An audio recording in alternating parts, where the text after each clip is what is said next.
so much, Odhiambo. So Odhiambo say. Yes, from Malawi. Karibu sana, welcome, Odhiambo from Malawi to the Management University of Africa. I hope I've not left somebody else. Yes. With a Hello. greetings. Hello. Yes. I'm Yes. Naomi. I'm Naomi Kalomu Masila from Mombasa. Yes, Naomi, habari ya pwani? Pwani kuko kuzuri. I'm a new student here, and I'm taking supply chain management. Okay. Yeah, thank you. Asante sana na karibu sana Asante. Chuo Kikuu cha Management University of Africa. Asante sana. So Good morning. Good morning to you. How are you, sir? Yeah, and this is Fine. Mercy Mkangache. Let's listen to Mercy. This is Mercy Mkangache from Taita. Taita, karibu sana Mercy from Taita.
Good morning, Tom, and good morning, colleagues and those who are joining us for the first time.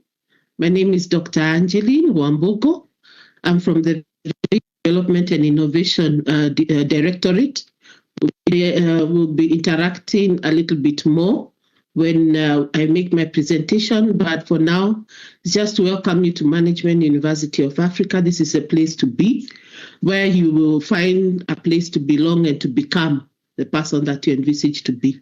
So welcome again, and God bless you. Thank you so much, Daktari. I want to also welcome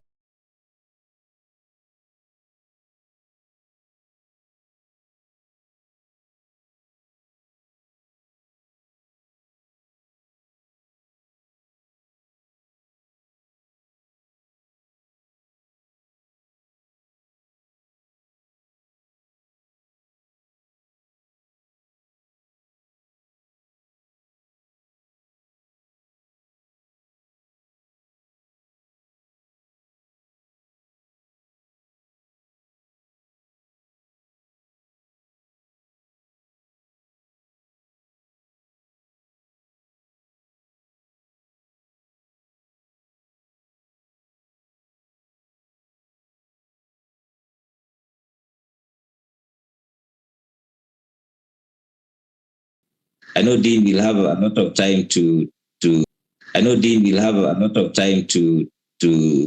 talk to our students.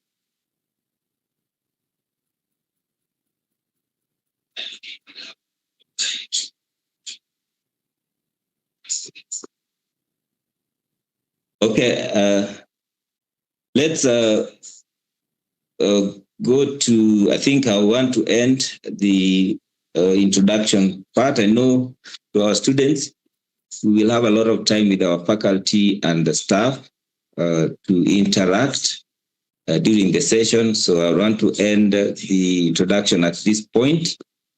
And I want to take this opportunity to now welcome the Deputy Vice Chancellor, Dr. Naomi Kathula, to give her remarks, and then she will welcome the Vice Chancellor to give his remarks for this day. So, Daktari, karibu sana, address your students. Thank you. Thank you so much, Tom. And good morning, our new student and also the old students who have joined this orientation. Good morning. Good morning. Good morning. Good morning, our faculty members. Good morning, DVC. Good morning. Okay, Good morning. Good morning. Thank you so much. Yeah, thank you so much. I want to take this opportunity to welcome you to the Management University of Africa.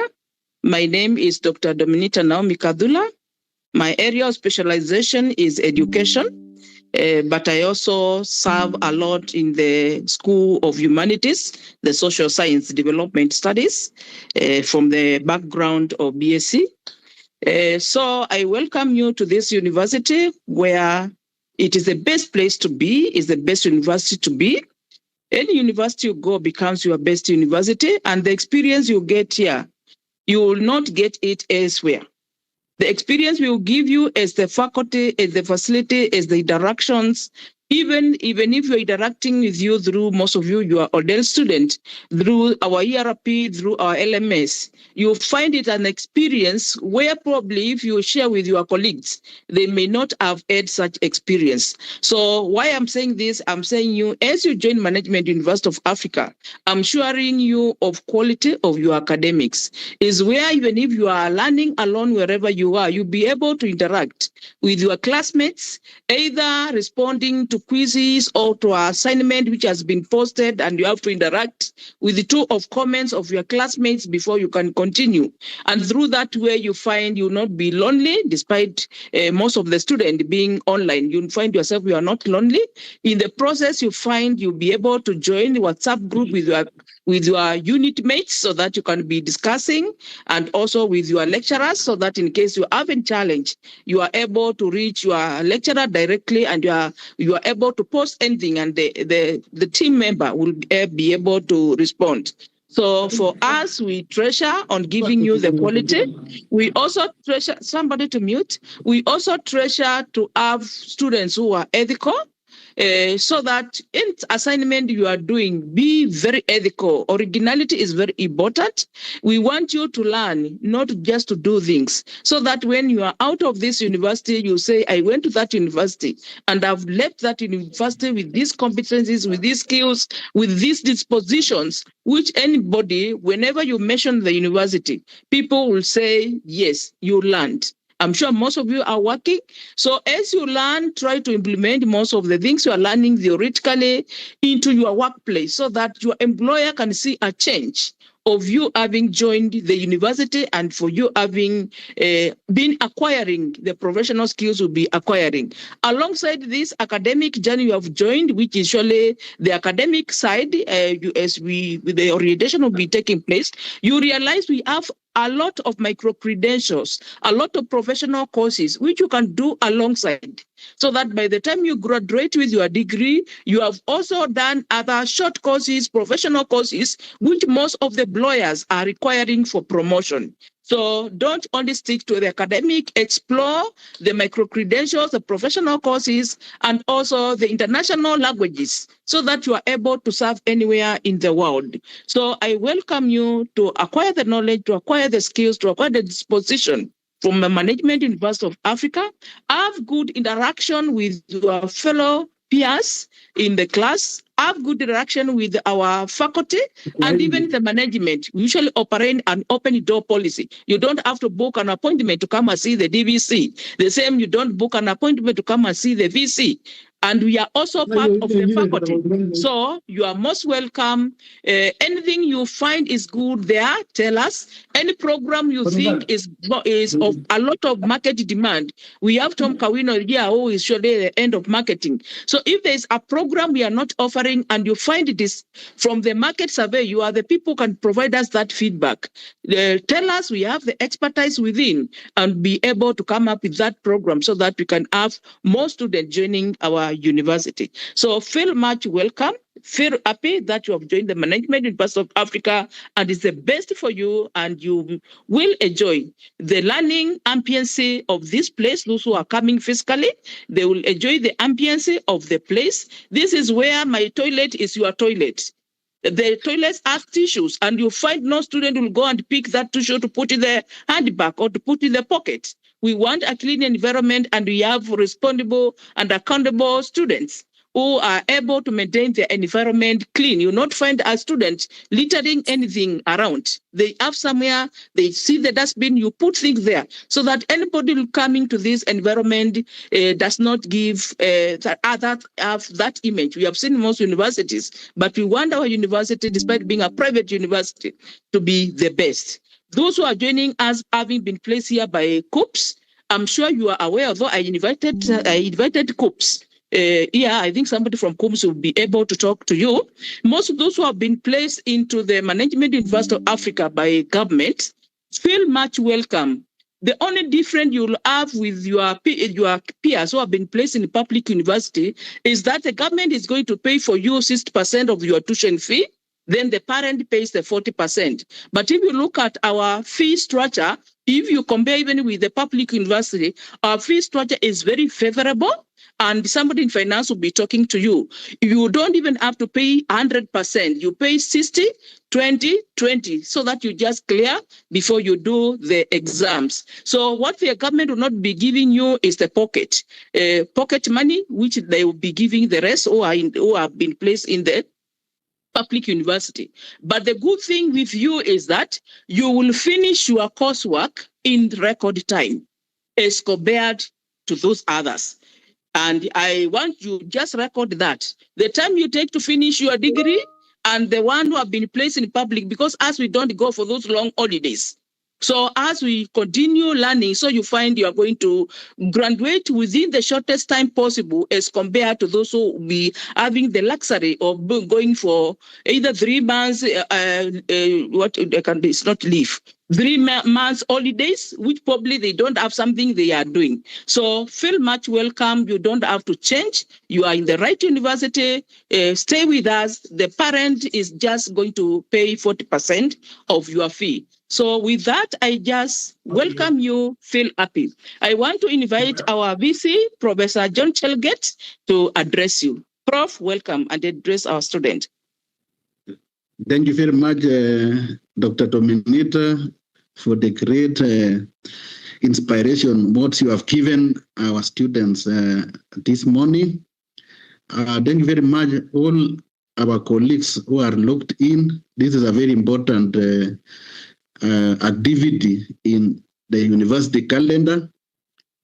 Importantly, thank you very much, all our students, wherever you are, whether you are within Kenya, within Africa, and in all parts of the world. Most welcome to the Management University of Africa. We have been looking forward to receiving you, and indeed, this morning, I'm very much delighted to be with you. My speech is around the theme, what makes a student succeed in life. So as I begin, I want to acknowledge the members of the University Management Board, the Senate, the deans, heads of departments, members of the faculty, staff, continuing students who might have looked in, guardians, and most importantly, our new students. Good morning. It gives me a great pleasure on behalf of the University Council, the management, the Senate, and the entire management University of Africa community to warmly welcome all our new students who are joining us for the September 2026 intake. To our new students, I say welcome to MUA. Today actually marks the beginning of an important chapter in your life. You have come to university not simply to obtain a degree or a certificate or a diploma, but to acquire knowledge, develop competence, build character, and prepare yourselves to make a meaningful contribution to the society, wherever you are located. So as you begin your journey, I would like you to reflect on one important question, and that is, what makes a student succeed in life? That's a very important question for all of us. What I'm saying is that success is not determined by academic grades alone. It is actually a combination of knowledge, character, discipline, purpose, relationships, resilience, innovation, and also ability to create value. So you will see, for you to succeed in life, you have got to have a variety of attributes, not only academic prowess. So what I'm saying is that as a student, as you start your life, your journey with us, have a clear purpose. You got to know why you are at the university and what you want to achieve in life. Do not just pass a course simply because others are doing it. You need to develop a personal vision towards your desired future. So your degree or a certificate is a tool, but not a destination. Your purpose should be able to guide how you use your academic achievements. Secondly, after having a clear purpose, you should pursue academic excellence. I think that is why all of us are here. Importantly, focus on your studies. Take them seriously. If it is attending classes, if it is the teamwork, participate actively. Interact with your faculty always. Interact with your colleagues, your comrades, so that you enjoy the journey. Thirdly, in life, we got to develop discipline. That is very important attribute for us in life. When you are in the university, you have a lot of freedom. But if you are not disciplined, that freedom may work against you. So you be at the right time, you be at the right place at the right time. If it is to attend classes, be there. If it is to go for extracurricular activities, be there. So that at the end of the day, you have a balanced life.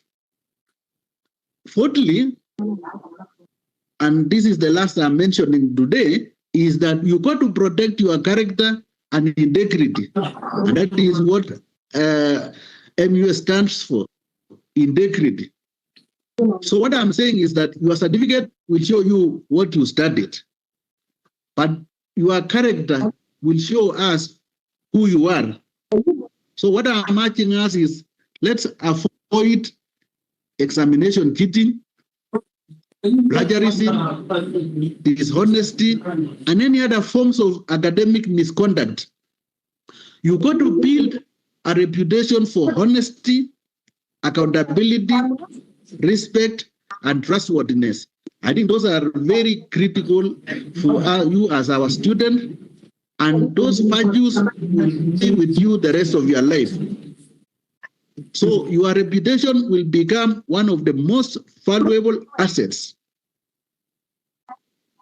Those are part of the information I wanted to pass to you this morning. So what is my challenge to you now? As you begin your MUA journey, I challenge every student to make commitments. For example, 1, to pursue academic excellence. That can be one of your commitments. Another commitment you can make today is to protect your integrity and your character. A third commitment you can make today as you begin your journey with us is to develop skills which go beyond your program you are pursuing. I think that is what Dr. Dominita was mentioning, having, let's say, additional certifications beyond what you are doing. The fourth commitment you can make today is to be able to build meaningful relationships and networks. Those relationships and networks will take you places. It will open doors for you. It will open opportunities for you. So when you are going through your academic journey, ensure you make meaningful relationships and networks. Lastly, from where I sit for today, you may have to use your education to create value and to serve society. To our guardians, because I know there are also people who are supporting us, as a university, we appreciate the sacrifices you have made to support our students.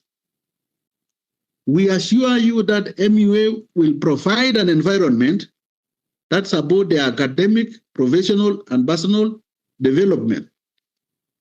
However, I remind our students that your future is ultimately your responsibility. All our students, you got to realize that your future is ultimately your responsibility. Your parents, your guardians can pay your fees, but they cannot attend your classes or sit your exams for you. So you need to take ownership of your future. So my final message to our students is, when you eventually graduate from MUA, society will ask more than what degree did you earn. They will ask, that is the society, what can you do? Can we trust you? Can you solve problems? Can you communicate? Can you work with others? Can you lead? Can you innovate? And can you create value? Those are what the society will be looking from you at the point of your graduation from MUA. So as you go through MUA, can you be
Okay, sorry for that. Am I audible now? Yeah. Yeah, I was putting a gadget on my ear. Sorry for that. Yes. So I'll welcome Mr. Komu to give orientation remarks to students. Mr. Komu. Okay, thanks a lot, Mr. Kawino. My name is Daniel Komo. I don't know whether I've enabled the video. I'm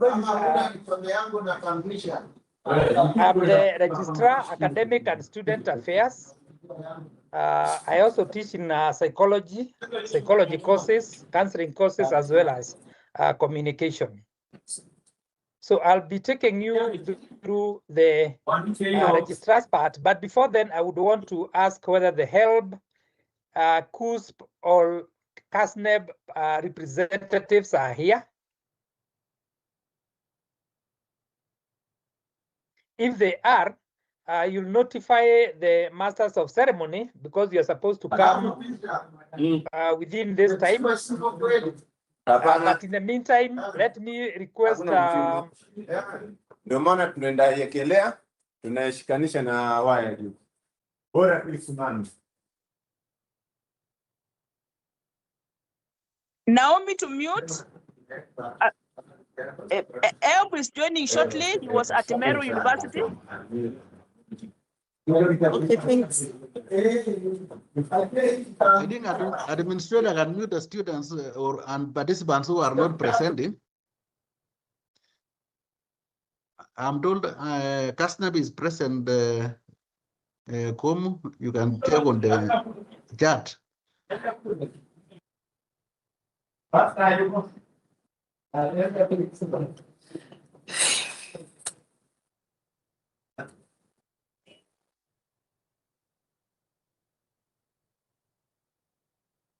Okay, to students who are joining us, CASNEB is our partners to make sure that our students get the right education. It's also part of networking. So we have partners we're working with. CASNEB is one of them, and we welcome them to. We also have HELP. We have so many. So CASNEB, if you are there, you can unmute and also unmute your video.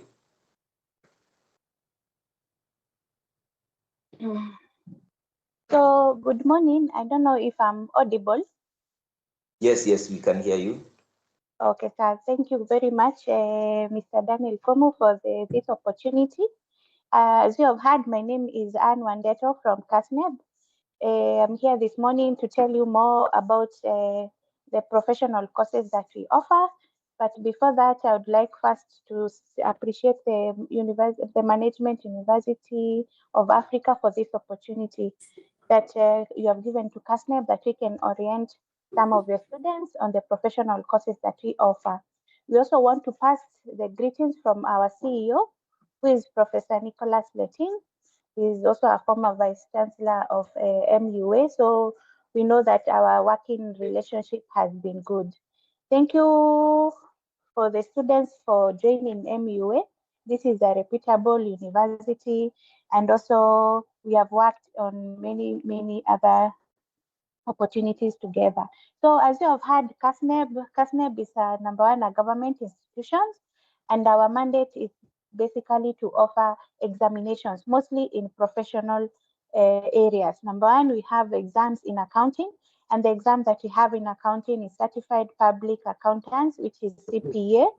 And CPA is the exam that we have if you want to, if you're already practicing in accounting, or you're practicing in auditing, you're already practicing in taxation, or if you're already in MUA and you want to do a business-related degree and maybe you're going to specialize in accounting or finance, we have a paper for you, which is also CPA. You can do them concurrently as you sit for your degree. You can also sit for the CPA exam. The good thing about CASNEB examinations, they are very flexible. You can do them together, or you can do them while you decide to take a small break. You can do them at that particular time.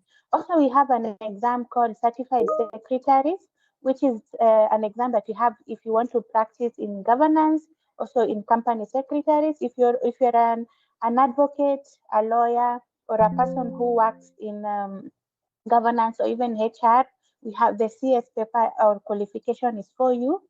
We also have certified investments and financial analyst, which we abbreviate as CIFA. This is a paper that you have for financial analysts, for people who want to work in investments. So if you're an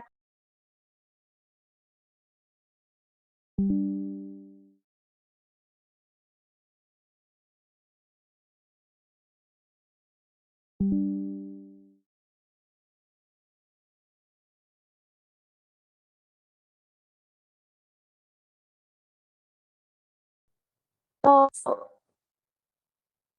I don't know if my screen is seen. You can see it. Then hello. No, we can't see. Okay.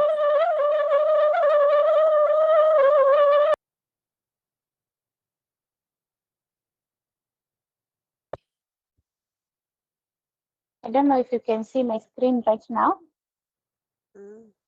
Yes, now it's Yeah, we can. Yes. Okay.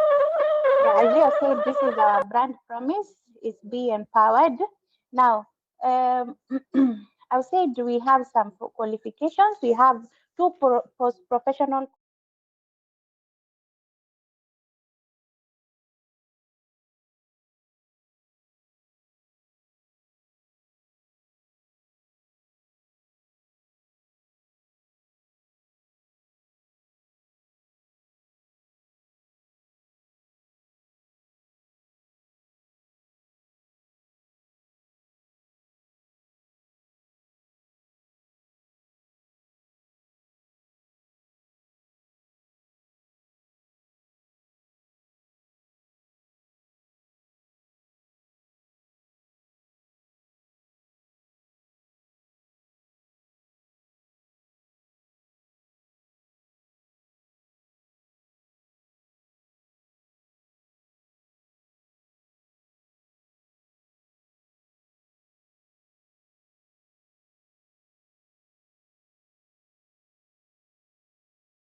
We partner with the government of Kenya through the Ministry of Education to provide financing to students enroll in university. CASNEB also just concluded their presentation. We also partner with CASNEB to also provide financing to students pursuing past CASNEB courses. We have the Johnson & Johnson, you have the USAID, you have the Council of Governors. There are some counties which have partnered with us so that we're able to fund students enroll in the various universities who are residing in their counties. So what we are trying to say is that we are also able to mobilize funds from the various stakeholders and development partners to be able to bridge the gap that is there in funding. As HELB and universities fund, like we stated, we facilitate funding to students enrolled in university who are pursuing degree courses. We also want to because I know in our midst there are also students who are probably pursuing masters or PhD courses. We've also partnered with the Public Service Commission to ensure that we are also able to provide funding for those who are enrolled in masters and also PhD who are in the public sector. We also have an internal product called Jelimishe, which is also able to fund students who are not directly entry. So among us, the students who are not direct entry, meaning that they are not enrolled after completing their KCC recently, who are coming for continuing education or who are upgrading themselves, help as a product for you. And we're able to provide loans between 50,000 to 200,000 to be able to assist you with your studies. That's for both who are pursuing postgraduate studies, which is masters and PhD. But for the direct entry student who recently concluded their KCSE, we are also able to fund you for the private universities in Kenya. We fund all students enroll in their courses at 60% of the cost of their program. So this one we've done for the past 4 years.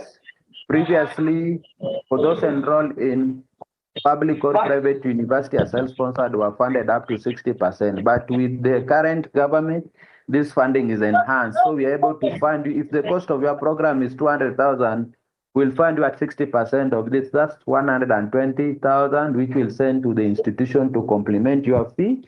And the rest will be raised by the parent or guardian. Who is eligible for first-time application for the undergraduate students? So for you to be able to be funded, you have to express interest in the application. You have to apply, and I'll be able to share the platform. So the funding doesn't just come by the mere fact that you are enrolled in a public or private university. You have to apply, request, and then submit the information required to be facilitated.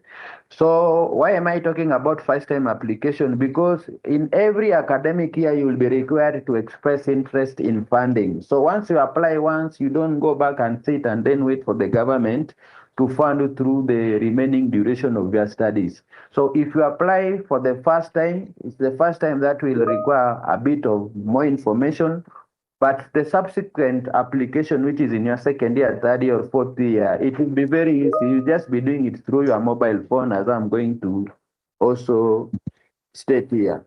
So for you to be eligible for the government funding, for us who are enrolled in MUA, all of us are funded at 60% of the cost of program. The same we also do with students who are enrolled privately in public university. We also fund them at 60% of the cost of their program. We have to also make this clear that the current government funding policy only allows scholarship funding to the public university, and even those who are enrolled in public university who are enrolled private, who are self-sponsored, they don't receive scholarship. But for you who is enrolled in MUA, you will receive government funding in form of loan up to 60% of the cost of your program. So we encourage you to apply for funding because we'll be able to intervene for the gap that exists there. And also we've seen students in private university, they're able to also study within the expected time duration, because when you compare cost of the program with some public university, for some private university is manageable, and once we intervene from our side as Education Loans Board, we've seen the completion rates in private university are really very commendable. We also we've seen private university are able to also complete even study earlier than the counterparts in public university. So you only need just to apply, and then we'll be able to facilitate you. We also have students enrolled in TVET institutions. I'm not sure whether more has a TVET institution, but the TVET program is fun.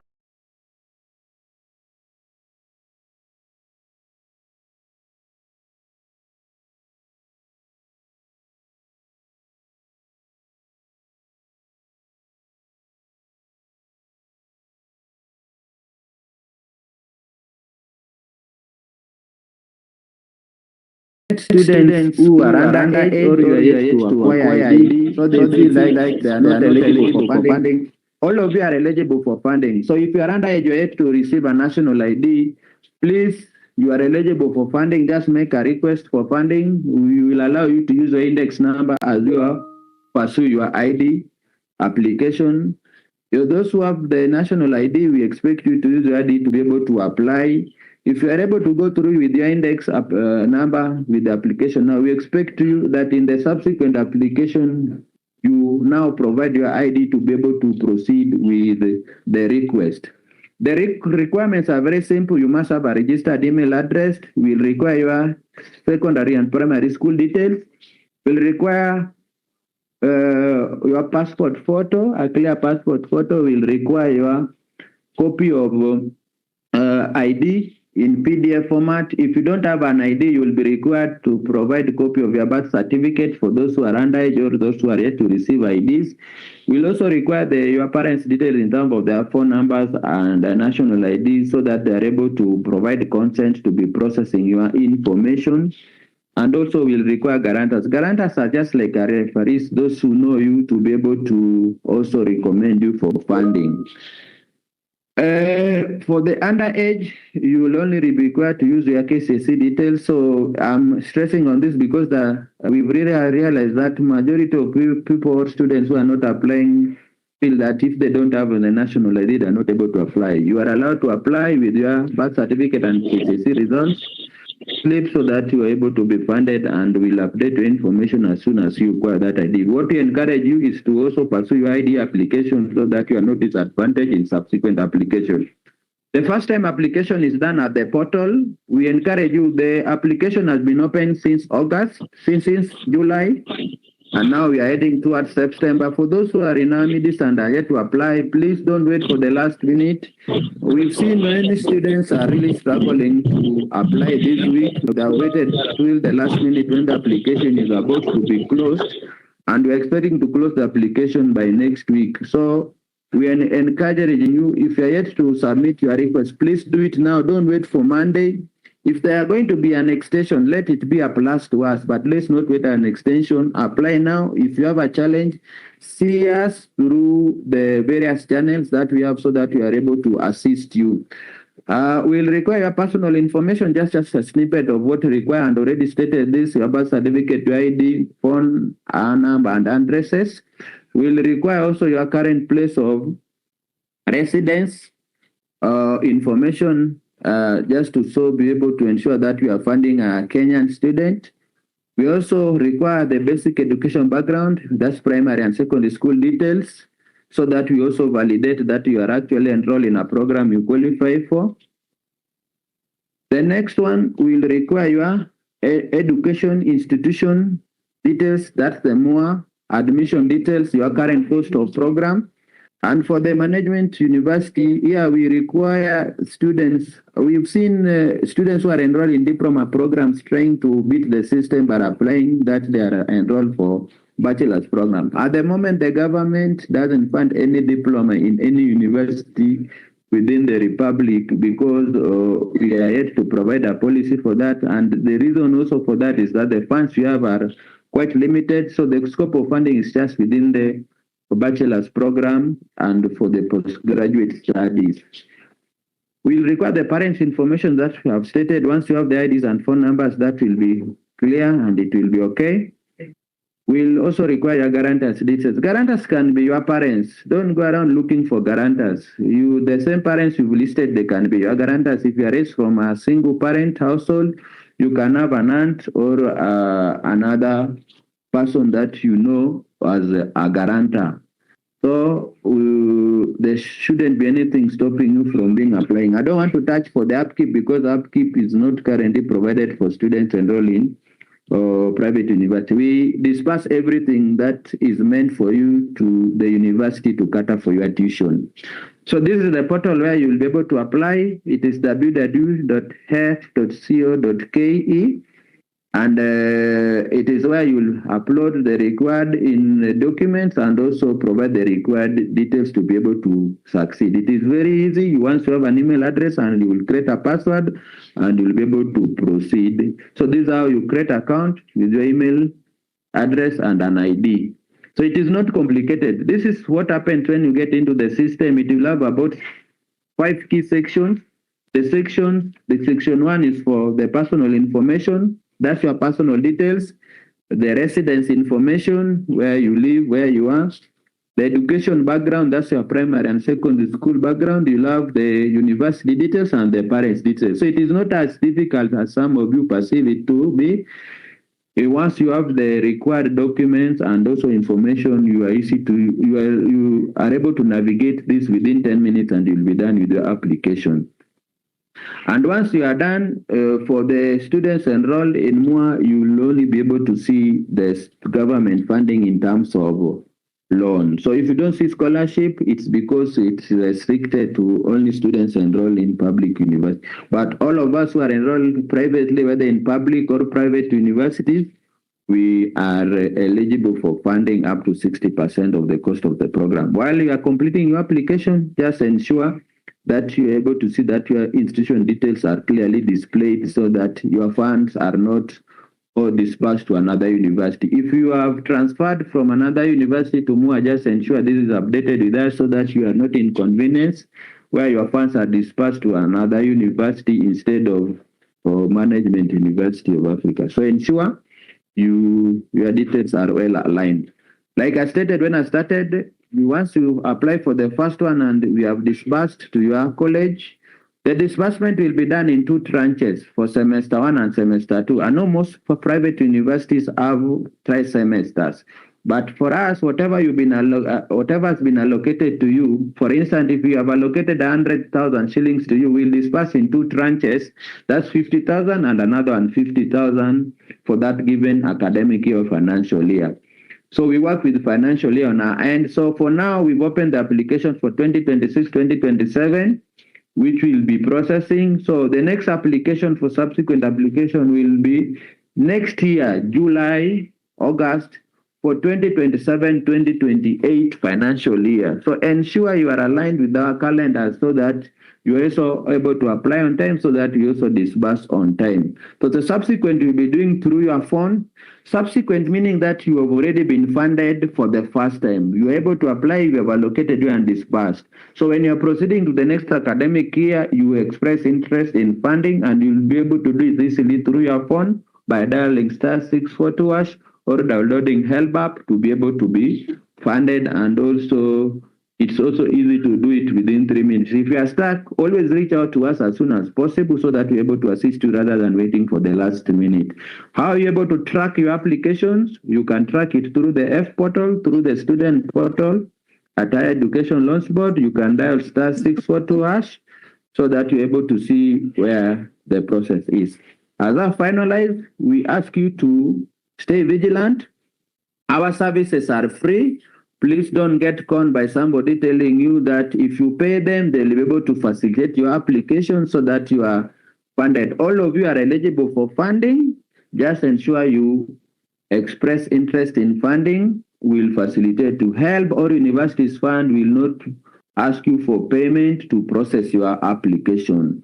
However, we know you apply in the various cyber cafes, just pay the charges that they levy there. If it is 100 per one bob per minute, that's a cyber fees. But if somebody is requiring an amount up to 2,000, 3,000, 4,000, 1,000, that they'll be able to facilitate your application. That's somebody trying to con you. Our services are free and we don't require you to pay for them. We'll process your application and you don't even have to see any officer in the Republic of Kenya. The application is purely online. You do it there and we will facilitate you. Actually, for you to be able to know that you applied, we'll send a form to your email. So you don't even need to physically interact with any of us to be funded. We'll fund you without even coming to our offices. Just apply and ensure your things are in the right order. With that, I end my presentation and I'll welcome the question at the appropriate time so that we're able to address any of your concerns. Thank you for the time that you've taken to listen to me.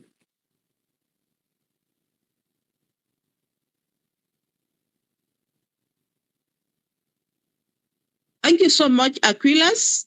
I know you are at Meru University, so I think the MC, you can give any student an opportunity in case they have any question, because he's attending another university, so that they can ask any question, so that at least we can release him to attend that other university. Any student who want to ask any question about help, you can ask. I want to start with the first one, Aquilas. So anybody who has progressed through diploma and wants to do a degree, those who had not met either the C+, but they got C-, they did a diploma and they want to go to now to do a degree. You are very well. The help is not funding them. Thank you for the question. We fund them. What we stated is those who are enrolled currently for diploma in any university in the Republic. The government funding policy now squarely fund only students enrolled for diploma program in technical training institution and national polytechnic. So if you progress from a diploma to degree in the same university, you are eligible for funding. What we are saying, it's not the direct diploma program that we fund. So progression is financed. So just complete. If you are enrolled in a diploma program, please complete. If you are at Kim or wherever you are, once you enroll at MUA, we'll fund you at an undergraduate program. Is that clear? Yes, that one is very clear. Before somebody else asks, and then the one they are getting, even to the public university, the 6% tuition fee, it is alone, eh? It is alone. It applies for self-sponsored in private and public university. As long as you are enrolled there on your own, we fund you at 60% of the cost of your program. So it is uniform. Okay. I have a question. Yes. Yeah, so when you do application after joining maybe for the first year and you want to now be a first applicant in ELB, maybe in the second year, is this allowed kindly? Very good, Francis. That's very good. You've touched it, and I know that some who are silently maybe didn't know that we can fund you in any duration of your study. So if you didn't apply in your first year and you are in third year and you feel whatever you have, you are not able to proceed, you can always request for government funding in any year. So if you are a fourth year now and you feel you are straining, you can still apply if you've never applied.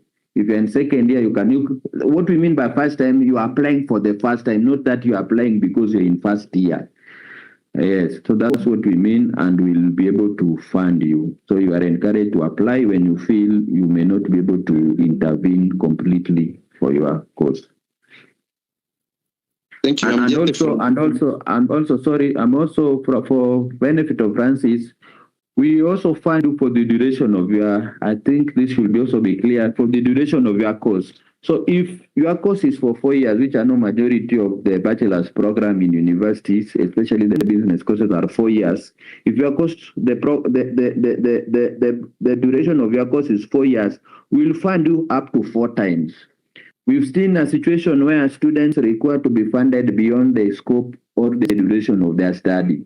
So what we are just trying to say that if you are enrolled for now, bachelor's of business administration in MUA, We'll fund you up to the 4th time. That's for 4 years. We don't expect you to fund you for the 5th time or 6th time. There are those who fail exams or those who defer without noticing us, or those who just want to overstay in institution for one reason or the other. So if you overstay, it doesn't mean that we have to fund you till the day you exist. So that should be clear that we'll fund you for the duration of your course, except in extreme circumstances where your studies was interrupted by a medical condition and you're able to provide evidence. That's when we can intervene for a 5th loan or a 6th loan, depending on your circumstances. But let's ensure that we are able to complete our course within the stipulated time so that the government is able to fund you within the required period. Another question? Yeah, I have a question. Let's proceed. I have a question. I have a question. Hello. Yes, now you need to proceed. Yes, ask the question. Yeah, we can hear you. Yes. Thank you. Thank you very much. If somebody is working with the government, is he or she eligible to apply for the help loan?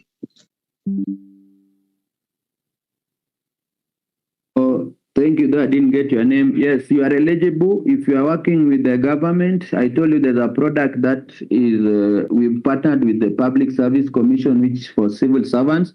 Even the ones in public servants help as a product for you. But now the difference is that you will be funded as a salaried student in that scenario because you're already in gainful employment. So your loan repayment will not be deferred up to the end of the duration of your course. For the direct entry student, they are not required to start repaying immediately. You will repay once you complete your course. We give you a grace period of 1 year. But for those who are employed by the government, whether civil servant or public servants, we will start the recovery immediately, but at a very considerable amount of up to around 4,000 per month. So what we are giving is an alternative. Instead of going to the bank or a SACCO, especially those enrolled for masters and PhD, we also have government employees who are upgrading from diploma to bachelors. We will fund you. So for the ones for the public, for the ones of the who are in public service, the product is at 3% per annum. So we don't encourage you to go to the bank or SACCOs. You can come to our portal, apply for training revolving fund for civil servants or for the public servants, so that we're able to fund you at a considerable rate rather than going to a bank or a SACCO where you'll be levied up to around 16% as interest. So it's friendly for you. You are encouraged to apply. Morning. Hello. Yes, Rama. John? Sorry, I didn't get the information clearly. You said, is it about the bursary or about the loan?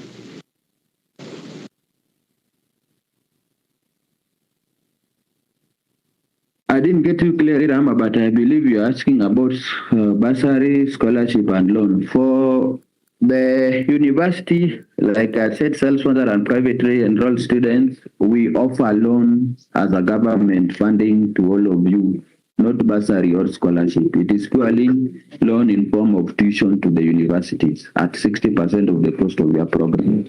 But for the postgraduate students, those who are pursuing masters or PhD, we'll give you for masters up to 200,000 per year, and PhD up to 600,000 for the duration of your study, just to cater for the deficit that might exist. So between 50,000 to 200,000.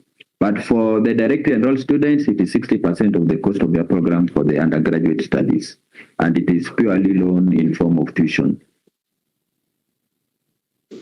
Okay, thank you. Good morning. For that loan, for the self-sponsored students, some of us are afraid of how to pay back the loan. When you hear, I would like to get the clarification of that in form of a loan. Will it be paid back in which form? Thank you, Nicholas. For the direct entry students, the loan repayment is deferred up to when you are completed, you are through with your course. So if you studied for, you enroll in 2026 and you are completing your course in the next 4 years, we'll fund you for the next 4 years and give you a grace period of 1 year. When you give a grace period, it doesn't mean that you are waiting to frustrate you. We are giving grace period of 1 year after completion of your study.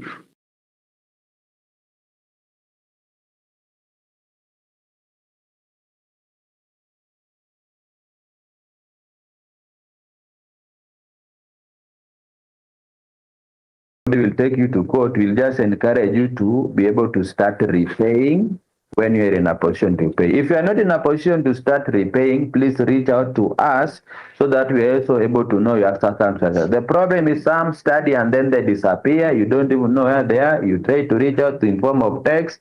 They don't even say. So we are not able to even differentiate whether you are in gainful employment or not. Those who shall have been employed by then, your employers do remit towards some monthly deduction at an agreed rate. And most of the students, even at our level, I study with a fund and I was able to pay around 4,150 per month. Of course, I was being salaried and that was not really so difficult to be able to repay. If you are in informal employment, you've employed yourself or you are just in informal income generating activity, you can also repay monthly through your M-Pesa at a rate that you can reach out and agree with us. So don't default by just keeping quiet. So reach out to us when you are done with the study and you're in a position to pay. Repay, we will be able to advise you accordingly. Don't be afraid. This is not a commercial loan. This is a social loan, which is an education loan. If you are afraid from being funded now, the government already knows that you are not in a position to have a collateral. That's why when you apply, we are not requesting for your title deed. We are not requesting for your any of the collateral from your household, because we know you are not in a position to start repaying immediately, and you will repay when you're able to get something for yourself. So even the government knows that, and we are not waiting to frustrate you. So it is clear. Don't be afraid. This is an education loan. It is not a commercial loan like the banks where we will send an auctioneer to you. We don't do that. So please, this just to dismissify the fears and encourage you to apply. Thank you. Thank you very much. Hi. Hi. Alex. Hi. I have a question. Can you go? Can I proceed? Yes, Frank. Proceed. Yes, my question is, how long does it take for the loan to be dispersed to school after applying? Like,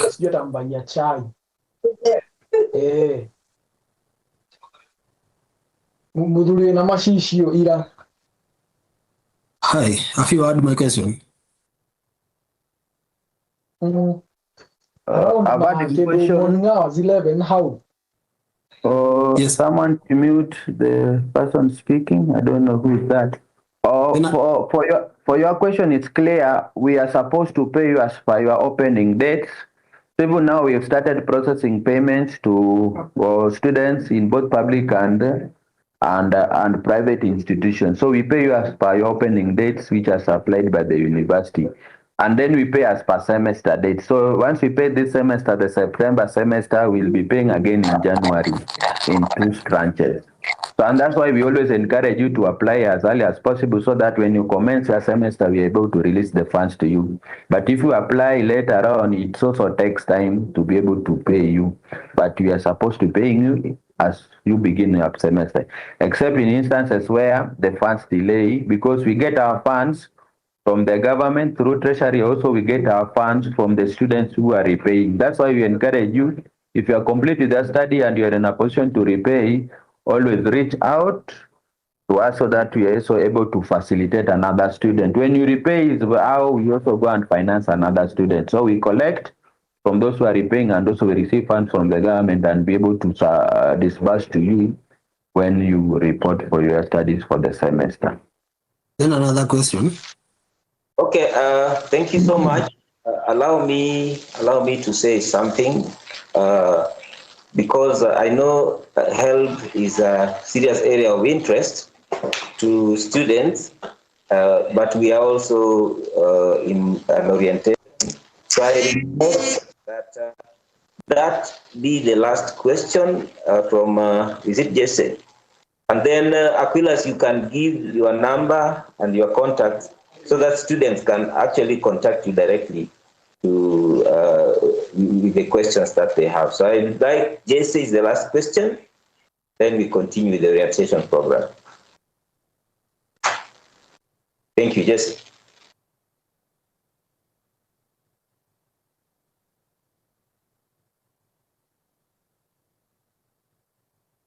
Sorry, I think I had already asked my question. I was the first person to ask the question. So I was the first person to ask the question. I'm good now.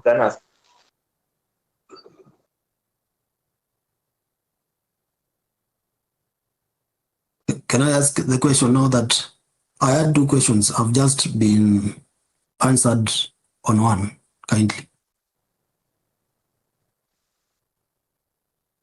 Ask the second, you can go to the next one. Okay, my second question is, I have already applied for the HEB loan. My question is it a must for one to be employed, a salaried person, so that he can receive he can apply for the loan? Because when I was applying, I noticed that it was a requirement for me to be salaried. So is it the same program, or I was applying from a different program? Okay, thank you for that. For the direct entry students, the ones who are being admitted in MUA are just concluding their cases, whether in the last 4 years, 2 years, 3 years, or last year. They are funded under direct entry program where they are not expected to be in employment, because I also don't want us to mix issues.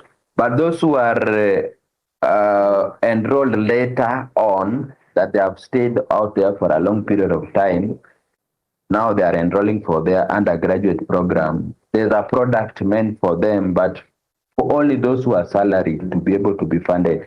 It is an alternative product that was provided by the board to cater for students who are going to the bank or circles to get their loan. So that's why it's strictly for salaried students. But for the direct entry student, the cases record 2025, 2023, 2024, 2022, or we fund you under the normal program and you are not expected to be salaried. And all postgraduates are expected to be salaried to be funded. It is an alternative product. It is not in the main mandate or the main function of the board, but we provide it as an alternative after the postgraduate students were able to request for it because they were being frustrated to get loans from the banks. For those who have been in the banks and circles, it is a tedious process. Thank you, Aquilas. How can we reach you?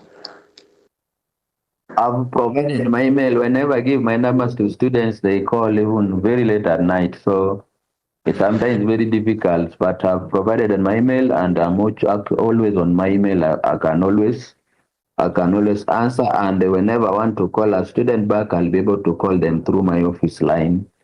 And also they can reach Daktari. I've been handling quite some cases from the university. So I'm reachable at any time, but calls sometimes are a bit strenuous. Okay, thank you so much. Kindly. Maybe you can provide the I would like to, yes, you can send your chat so that we address, and also if there are issues which the university can assist while you are here, you can still contact us and then we liaise with the Aquilas and the team to make sure as students you are supported.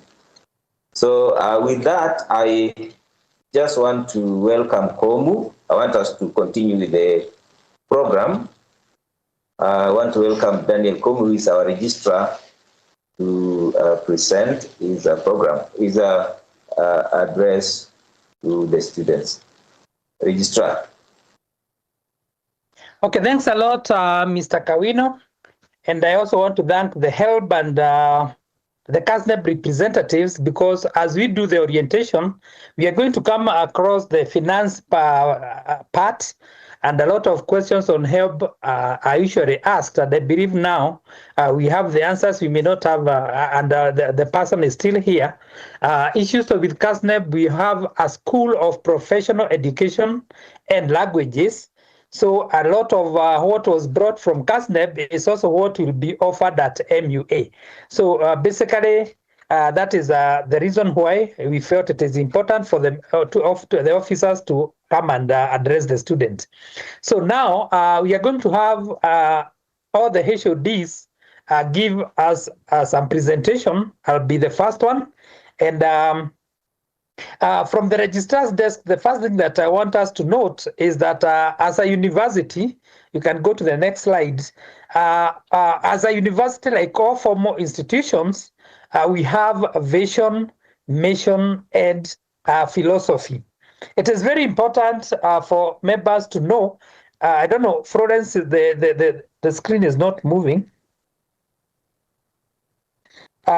As she does that, it is important for us to note that it is good to know the vision of the university, because it is possible for you now to hold us responsible to ask questions in terms of whether we are delivering this, the services as has been envisaged in our vision, in our mission, and our philosophy. Let me call the person so that she can have the slides move.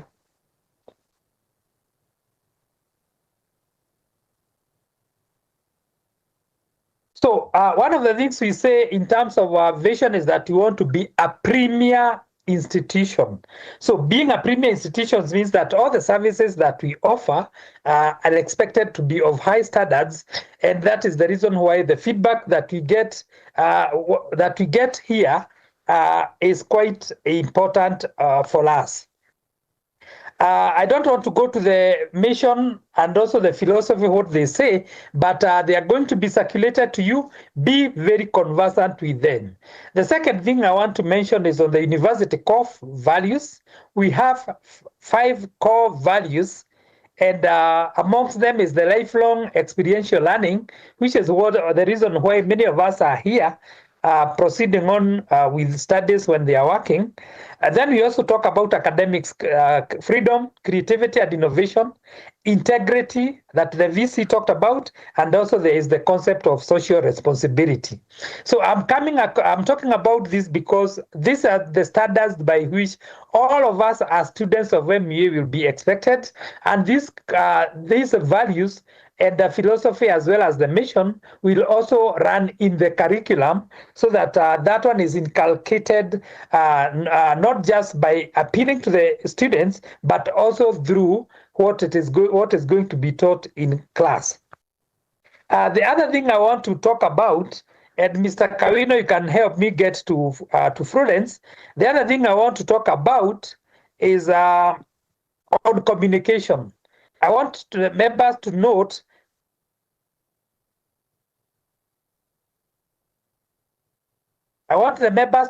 that all communication to the university is always through the registrar, and it needs to be written. When I say that, I do not mean that you cannot call the admins, you cannot call the other officials.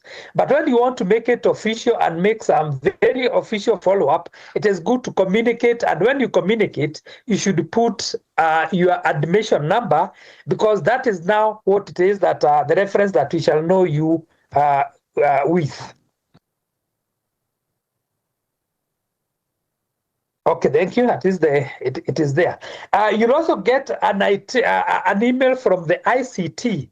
A lot of us usually use Gmail, etc. But it is good when you come to the university, you register, so that once you have registered, you get an MUA email.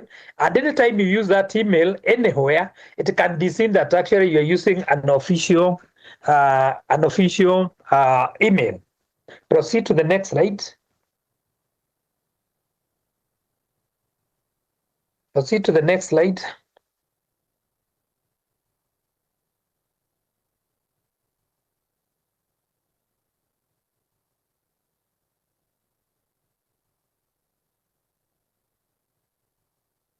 Okay.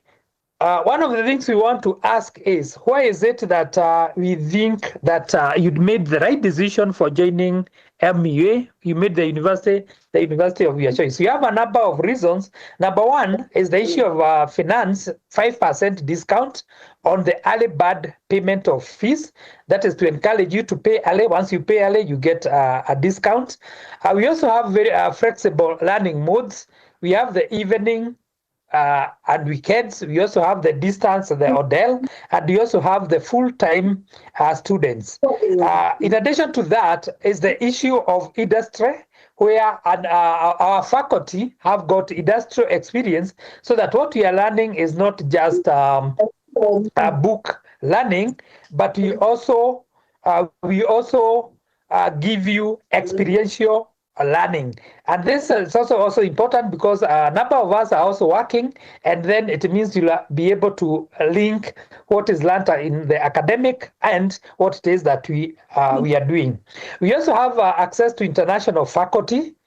Not to mention that we also have exchange programs. Like about a month ago, a number of our staff and students were in Nigeria. We have visited Canada. We have visited Japan, and there are plans to visit India and other countries. So once you are at MUA, you'll also get that opportunity for the exchange programs. Then we do have speakers, industry speakers every week. As a result of that, you are going to get some experiential learning again. Then we come to the application process.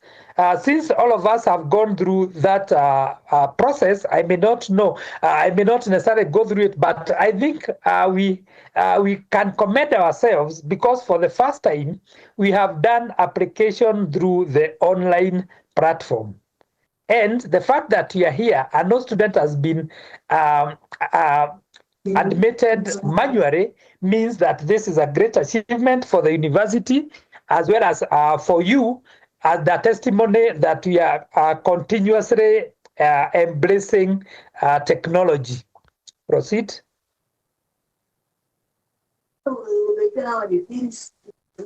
So I think I've talked to about the application, but any applicant who is not from Kenya is also expected to get a student pass, especially if you are to come physically to the country. Then something important is on the issue of validating certificate. If your certificate is not from within Kenya, and this is done by a number of bodies, CUE, KNQA, and NEC. CUE for the degrees, KNQA can do for all. There is NEC for the secondary school education, and we should also add TVETA for the diploma programs. Proceed.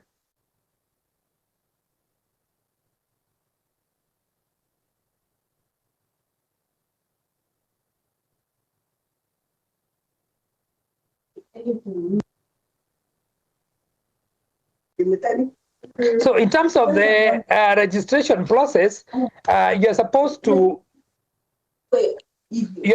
get an official letter of offer that tells you that you are now a student of the university.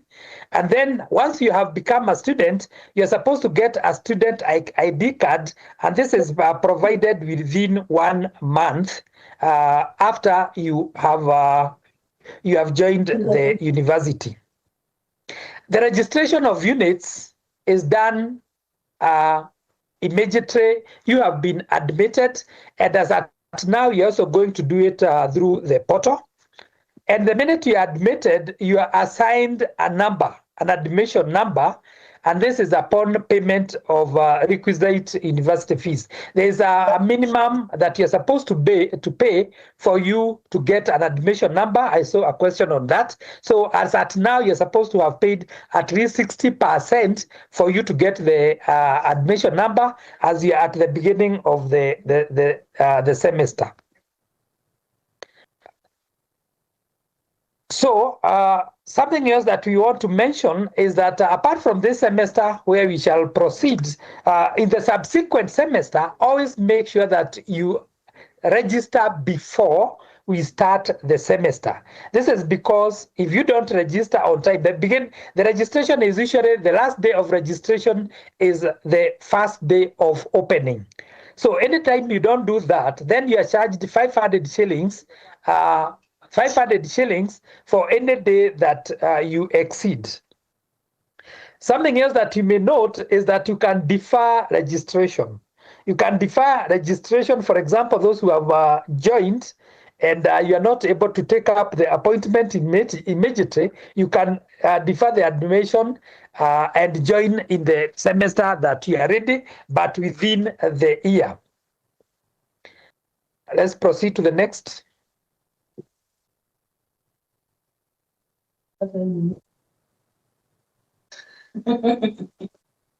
Note, your admission number is unique, and the minute you have written it, it represents something. It has a lot of information.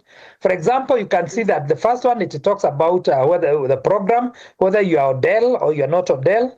It can also have show that whether you're government sponsored or not. In addition to that, it shows the cohort since the university was started, and then specifically to you 00906. That's your admission number. The other one shows the semester you admitted, and the other one shows the year that you admitted. Why is it important? If you put in the wrong admission number, it means you cannot be traced.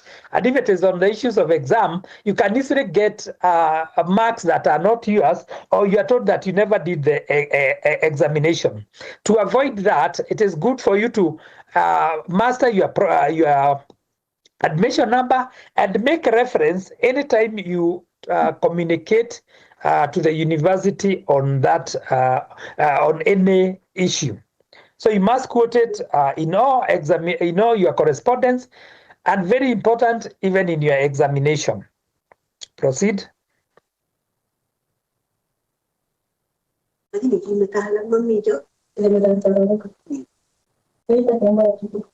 All students need to have their ID card, even those who are ODEL. Those who are physically at South Sea will have it. You can pick your ID card from the admissions office. Those who are away, you can just link up with the marketers in various branches and regions, and then they can be brought to you. Otherwise, the ID can assist you in very many places. It can assist you in entry, and most important, when you come to the university, it is the document that you can use to allow you to enter into the university. If you lose your ID, then you need to pay a replacement. You can replace your ID immediately at a fee of 1,000 shillings. Remember, when you're doing the exam also, you also need to have your ID if you are there physically. Proceed.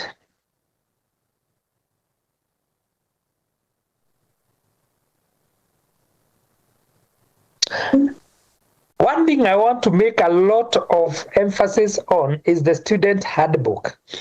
Part of the orientation documents that you receive is the student handbook, and it is important for you to go through the handbook. The handbook is literally like another orientation, because it will tell you about every process from admission up to graduation, as well as all the rules that pertains. Remember, ignorance is never defense, and more so now that you also have a document that you can refer to. So I would encourage you very strongly to ensure that you become conversant with the student's handbook. Some of the things that you may miss here, you'll also find them explained well in the handbook. And then the last slide,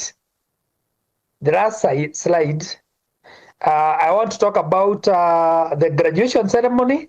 The Dean of School will be telling you a lot about the specific programs, but note that every program must have a minimum of what you must attain. And even only one unit, without doing all the units, you cannot graduate, even if it is only one that is missing. And I think with that, I want to welcome the Dean of Students to give his presentation. Thank you. And I have seen a number of questions. Now that as I was presenting, I could not answer, I'll now be answering those questions. Over to you, MC, and over to you, Dean of Students. Thank you, Bona Registrar. I hope you can hear me. I hope you can. Yes, you're audible. Yes, you're audible. Thank you so much, and good morning, everyone. My name is Moses Lesey, and I'm the Dean of Students here at the university. I wish to welcome you to the Management University of Africa, and let me just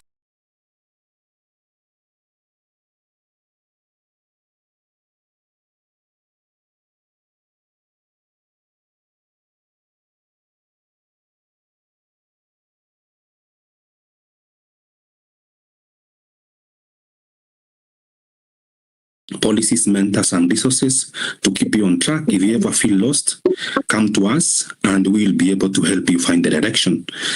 Next activity and mandate for the department is counseling services. University life has its ups and downs. All of us know this. So there can be exciting times and maybe sometimes a moment that you become too low. That's why we have professional counselors available both physically and virtually in the university. So this is the best part. It is very free and very confidential. On accommodation and health, at main campus Kisaju, we have affordable hostels, and at South Sea campus, we also will be able to connect you with reliable housing providers. Plus, we have the university clinics at both campuses for your health care needs. So your health and safety are the top priority for our university. On sports and games, campus is not just about lectures. We want you to stay healthy, active, and social. So we have both outdoor and indoor games, including football, rugby, volleyball, basketball, chess, name them. You are able to access them through the Dean of Students office. Whether you are competitive or just want to relax and have fun, there's a spot for you at the university. On clubs and societies plus associations, we encourage you to join or even start a club that matches your passion in the university. Some options include, we have Innovation Club, you have an Environmental Club, Peer Counselors Club, Modeling Club, and Positive Vibe. So many of them which are being led by our students and our university faculty members. And also in terms of faith, we also have religious associations like the Christian Union. We have the Catholic Action and Muslim Association, where you can nurture your faith at the university. So these groups are not just for fun. They will help you build networks, skills, and lifelong friendship in the university. We have 2 core units which are being done by undergraduate students and diploma students. That is industrial attachment and community service. It's a mandate of our department to facilitate these 2 units in terms of giving you a real-time experience, allocation of relevant documentation, allocation of supervisors, and be able to process and be able to ensure that you're able to secure these particular activities. On alumni engagement, graduation is not just the end of your MUA journey, but the beginning of a lifelong connection. So by joining the Alumni Association, we remain part of the network that supports and offers mentors and provide professional opportunities long after you leave the campus. On student discipline, this has been really insisted since the first presenter, that's the DVC, the VC, also the registrar has really insisted. So university life comes with a lot of freedom, but freedom must go hand in hand with responsibility. We have the student handbook, which has been mentioned to you earlier by the registrar. What I always tell my students, this is your guide, much like the Bible for Christians and the Quran for Muslims. So read it, know it, and live by it. On career guidance and mentorship, what I want to tell you is your future does not begin after graduation, it begins now. So through mentorship, through various coaching, through various trainings, which all the other speakers have been able to encourage all of us to be attending, we work with you to clarify your goals and prepare you for life beyond the classrooms. Join the various free trainings which are being offered at the university. Last but not least, we also have speakers and special programs in the university. So you may find that every often, monthly or weekly, We invite professional leaders and experts to share knowledge with you. So these talks are not just about academics. They cover your career growth, leadership, mental health, innovation, and current issues shaping your future. So once again, congratulations on joining the Management University of Africa. This is your new home of knowledge, opportunity, and growth. Make most of it. So I now want to take opportunity to invite our academic dean, Dr. Justa Nyaga, to give you the next presentation. Thank you so much. Thank you so much, Moses, and I hope you can hear me well. My name is Dr. Justa Nyaga. I'm the academic dean. I want to take you through the academic part of it. And good morning, everybody, our students, continuing students, and also the new students. And I would want to say welcome to the university. So apart from me being your dean, I'm also a faculty, I'm also a lecturer, basically. I teach units in applied mathematics. That means advanced statistics, quantitative techniques, business mathematics, and I'll be looking forward to interacting with each one of us in your various programs. Now, let me say that currently our programs, which are quite a number of them, they falls under 5 different schools as indicated here. We have a School of Management and Leadership, which has PhD in Management and Leadership. That is what I'm calling the DML. We have the PhD in Business Administration. That is what we are calling the DBA. We have the Master in Business Administration. That is what we are calling the MBA. We have Master in Management and Leadership. We have Bachelor in Management and Leadership. We have Bachelor of Commerce. We have Diploma in Management and Leadership, Diploma in Supply Chain Management, Diploma in Entrepreneurship, then the Certificate in Management and Leadership, Certificate in Supply Chain Management, and the Certificate in Entrepreneurship. Now, the second school which we have and which has quite a number of programs, it's a School of Arts, Humanities, Development Studies, and Social Studies. Now, that is where all the programs under Project Management Development Studies falls. And as you can see here and listed, we have Master of Arts in Development Studies, we have Bachelor of Arts in Development Studies, we have Diploma in Community Health and Development, and the same case to its certificate. We also have the Diploma in Counseling Psychology and its certificate, and also we have the Diploma in International Relations and the Diplomacy. That is what we are calling the DIR, and its corresponding certificate, which we are calling it the CIR. Now, we also have the School of Education, and currently the School of Education has too many programs. We have the Bachelor of Education Arts and then the Diploma in Education Arts. We also have the School of Science and Technology. That is where we find Bachelor of Business Information Technology, the one I'm calling BBIT. Then we have the Diploma in Information Communication Technology, DICT, Diploma in Business Information Technology, and their corresponding certificate as indicated by CICT and CBIT. Now, we also have another school, which is a School of Professional Education and International Languages, the SPELL School. And this is what houses all our professional courses and international languages courses such as Chartered Institute of Logistics and Transport, the CILT, then International Computer Driving License. We have the Business French. We have Certificate in Computer Hardware and Maintenance, then Certificate in Computer Networking and Security, Certificate in Digital Media Design and Production, and Kenya Sign Language. Now, let me talk about the credit transfer. Because I know a number of us, we have done some other courses previously, maybe in other universities, in other institutions from KM, and I want to welcome all of you to the Management University of Africa. You will qualify for some exemptions, which we technically call them credit transfer. This is where you are exempted some of the units which you have done them previously by comparing what you had done in terms of the content, in terms terms of the hours you covered and what we are offering as at the university.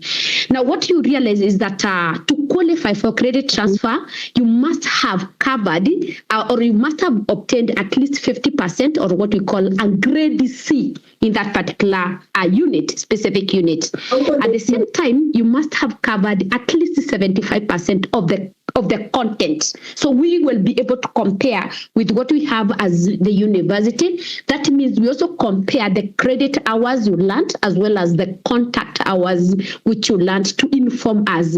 Some of these, most of these rules are coming from our regulator, Commission for University Education. So you can make references not only to the university policy, but also the regulation from the Commission for University Education.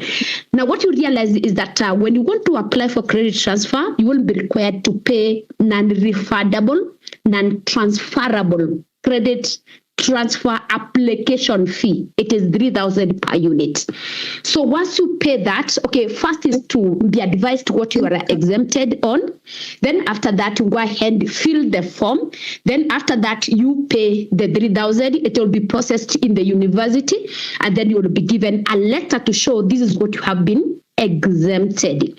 Now, what you realize, because we are still the ones who are offering you the degree, we cannot give you, or you cannot qualify more than 49% of the units which you are doing. That means if you are doing, say, 48 units in total, you can only qualify for up to 23 units for that particular case, because 24 is the 50%. So 49, that is around 23 units. No, you will be required to fill the form and also provide some of the information, like the transcript, which is certified, like the course syllabus will be required to maybe give it to us so that you are able to be informed on what exactly you will be exempted on. Now, what you realize is that you might have done some of the units in the previous courses and you realize they're replicated when you come back here. When you come back to the university, you will be required to do them. We call them compulsory units, or we call them the core units. Now, core units are never exempted. And let me say, as at now, and according to the rules by the government, the postgraduate students do not get the credit transfer. It's only the undergraduate as of now.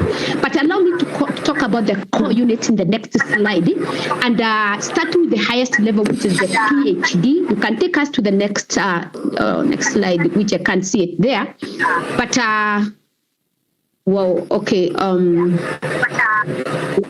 I think that slide could be missing here, but I didn't want to talk about the core units, which the student cannot be exempted. So for PhD, they all have to do advanced statistics, they all have to do research methodology, they all have to do what you call thesis. That is regardless of which PhD they are doing. So whether it is DML or DBA, they all do those particular units.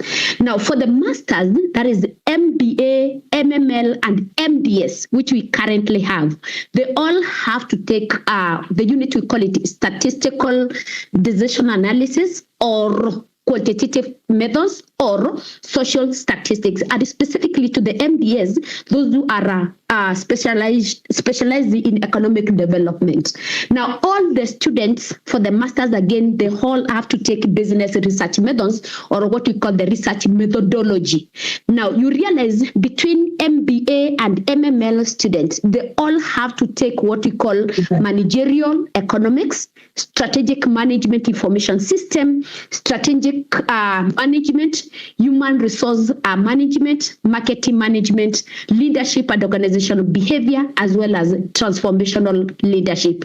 The units I've mentioned, they cut across MBA and MML. Now, when it comes to now MML and MDS, they all have to take entrepreneurship as one unit, which is maybe a core to them or cutting across those particular programs. Now, when it comes to the undergraduates, your core units, which you cannot be exempted, they're usually coded as UCU, University Core Units. They are called UCU. Of course, I know that there is usually an exemption for the students who have learned from KM. They're usually exempted principles and practice of management because it is a direct replica, but it's usually counted as university core unit, and they are never exempted. So some of those units, if I can mention by names, are business communication, principles and practice of management, ethics and professional conduct, what you call the logic and critical thinking, fundamentals of leadership, industrial attachment, research projects, business management information system. We have regional integration. We have business mathematics. It's not coded UCU, but it is a common unit to BMM, BCom, as well as BBIT. So business mathematics, leadership and communication, and then we also have the corporate leadership and the ethics. And when it comes to the BDS, their core units are foundation of development, concept and critical issues, legal aspects of development, as well as theories and strategies of development. Now, when it comes to the diploma now, all the DCU units, they will be coded DCU to mean diploma core units. So all DCU cutting across all the way from DCU 100, communication skills, social skills, introduction to financial and cost accounting, business statistics, introduction to ICT and ethics, then principles of entrepreneurship, foundational project management, business plan, business research methods. They're all core units in your course. They're all coded DCU. What does that one imply? That all the students, regardless of which diploma you are doing, you have to do the DCU units. Same case to the certificate, all the CCU certificate core units. They all have to cut across regardless of your specialization. Good for us to understand that. Now, allow me to talk about the mode of study. The mode of study, which we have been enrolled at. We have a mode, we call it the part-time study. And those are the evening students and the weekend students. In a particular semester, they take a minimum of 5 units and a maximum of 6 units if it is a new syllabus. And if it is an old syllabus, you do a maximum of 8. I know for all of us who have been enrolled in this semester, we are all doing the new syllabus, by the way. So I think the new syllabus was launched in 2021. So like most of us, we are all doing the new syllabus. So you will be talking about minimum of 5 and a maximum of 6 units per semester. Full-time, that is day students. So per semester, you do minimum of 5 units and maximum of 6 units. For the other students, and more will be mentioned about the same, they do a minimum of 5 units and a maximum of 6 units per semester. Now we have this other, which is called hybrid. Hybrid is a student in a particular semester who has decided to do a mix of ODEL and regular. Some units you have registered under ODEL, others under regular. Maybe it is evening or weekend or a day. So if you have a mixture of that, which is allowed by this university, and good for me to mention that, you have a minimum of 5 units again and a maximum of 6 units. Now, all PhD students take 2 units per semester, only 2 units per semester. So for 3 semesters, 6 units are done. For all master's students, they can do minimum. Sorry, I'm so fast. I'm so sorry. Now, for all master's students, they do minimum of 3 units and a maximum of 6 units. However, we advise master's students to take just 6 units. Therefore, you will only have 3 semesters to complete your syllabus. Good for us to understand that. For our certificate and diploma students, or students who are taking certificate and diploma programs, you take just 6 units. So that by the time you are done with 2 semesters, if it is certificate, then you are done with your syllabus. And talking about that, allow me to talk about the duration of the study in the next slide. And it is good for us to also understand that the minimum we have, it is bridging. Our bridging course take a duration of 3 months. Certificate take 1 academic year, which is equivalent to 2 semesters. Only 2 semesters and you are done with your certificate. For the diploma, they take 2 academic years. That is equivalent to 4 semesters, meaning 3 semesters you do the coursework, the 3rd semester you are doing your research or you are doing your attachment. Now, for bachelors, they take a minimum of 4 academic years. That is equivalent to 80 semesters, and a maximum of 6 academic years, equivalent to 12 semesters.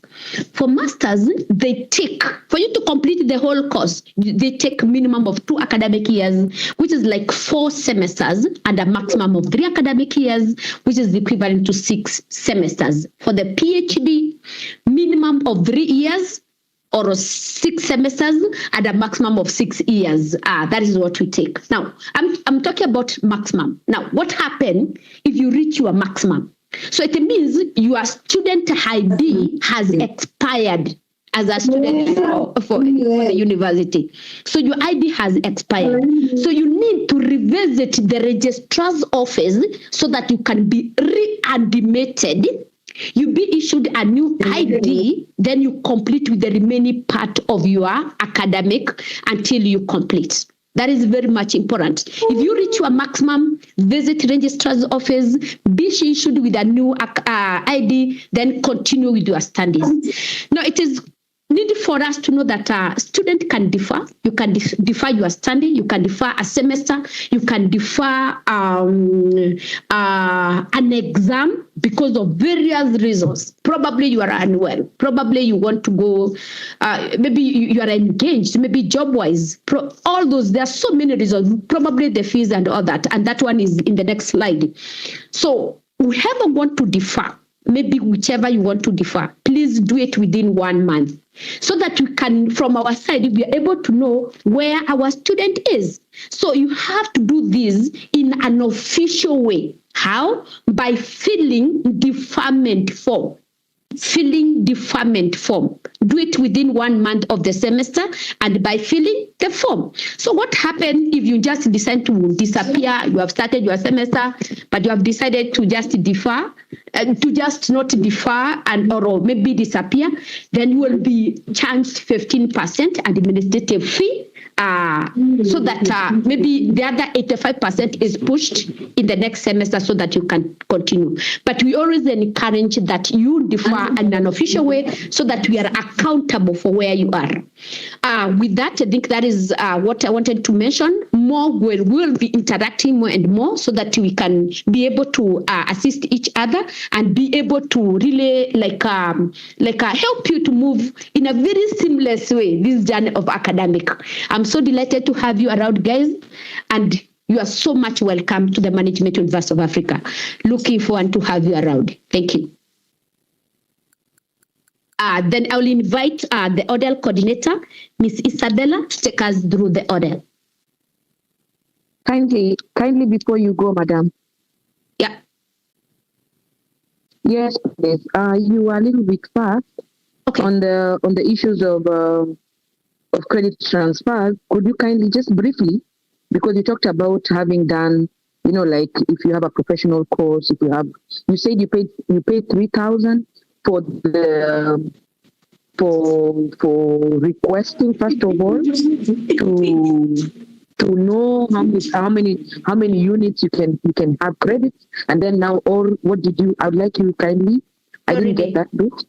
Sorry for that. What I said is, you don't pay anything to request what you qualify for. You don't pay anything. You just need to do an email to us, give us your transcript, tell us which unit do you think I qualify for the credit transfer. Then we'll be able to tell you you qualify for A, B, C, D. Then after that, you fill the form. Then you send us the form as you make now deposit to the university account. We don't pay anything to request.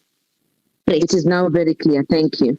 Thank you. More questions, put it on the chat. I'll be able to respond very fast. Thank you, guys. Thank you, Dean. And good morning, everyone. My name is Isabella Silo. I'll be taking you through our open distance and e-learning mode. We have heard from the Dean that open distance and e-learning is one of the modes of study, and specifically for students who are not able to attend the normal or traditional classrooms, they are able to learn away, whether they're at work or traveling. So you'll be able, under our open distance and e-learning mode, you'll be able to learn just like our students who are doing our face-to-face classes. Now we have a number of programs which are on offer under open distance and e-learning. Those programs are as indicated there. We have undergraduate programs, BML, BDS, BCom, and then our master's programs, which is MBA, MML, MDS, including our certificate and diploma programs. Our academic programs, which are listed there, number 1 to 6, are all accredited by the Commission for University Education. So we are offering programs that are actually accredited by the Commission. Now, there are a number of minimum requirements that you need to have as a student who is taking your studies under the open distance and e-learning mode. Remember, you'll not be able to come to class to study with a notebook and a pen, but you'll be required to have a number of things, just as to mention the minimum requirements. So the first item you need to have is a laptop or a desktop which has a webcam and a microphone. The reason you need to have a laptop and a desktop is because you will be accessing your material through our open distance and e-learning mode platform, which is our LMS. And then you also need the webcam and the microphone because you will be required to have interactive sessions with your lecturers, which like residential sessions, and also use your webcam during examination period. This is actually mandatory to have a machine that has a webcam and a microphone. Then you'll also, as a secondary requirement, you'll also need to have a smartphone or a tablet. And the reason you'll need to have this is because if you'll be traveling, you may not be able to use your laptop. So you need to have your smartphone and your tablet so that you're able to keep up with communication from the university and also from your faculty members. Now, your machine should have not less than 4 GB RAM or 8 GB. That is the minimum recommended, or 256 GB storage, so that you can be able to access download and save whatever material you need in your computer, including softwares like the Safe Exam browser and our learning management platform, our LMS. Now, you also need to have an updated OS and a web browser. That is very important so that you can be able to access the various systems that we have as a university. You also need to have stable internet, whether on your computer or on your laptop or your smart devices. You can use data on your phone or the local area network, Wi-Fi, or Wi-Fi, which is provided for you wherever you are. You'll also need to have our Moodle app, which is available on your phone. You go to Play Store. You can be able to get it there. Then you'll also need to have an email that works. The registrar has already mentioned that once you're registered, the ICT department will provide you with an email address. We also recommend that as you wait for the email address to be provided by ICT, if you choose to use another email address, ensure that it is one that you can access at least once a day. And please, as you provide the email addresses, you avoid using the ones from your organization so that you can be, because sometimes they come in as spam to us. We are not able to read your email. So just use your Gmail addresses until you're provided an email address by the ICT department.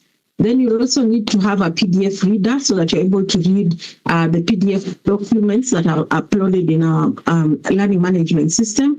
You need to have Zoom, Teams, and Google Meet for the various trainings that we shall be having with our students under audit. Then the skills that you need to have, the digital skills that you need to have, you should be able to have basic ICT and file management, where if you open your computer, you're able to save your documents in specific files so that you're able to access whenever you need them.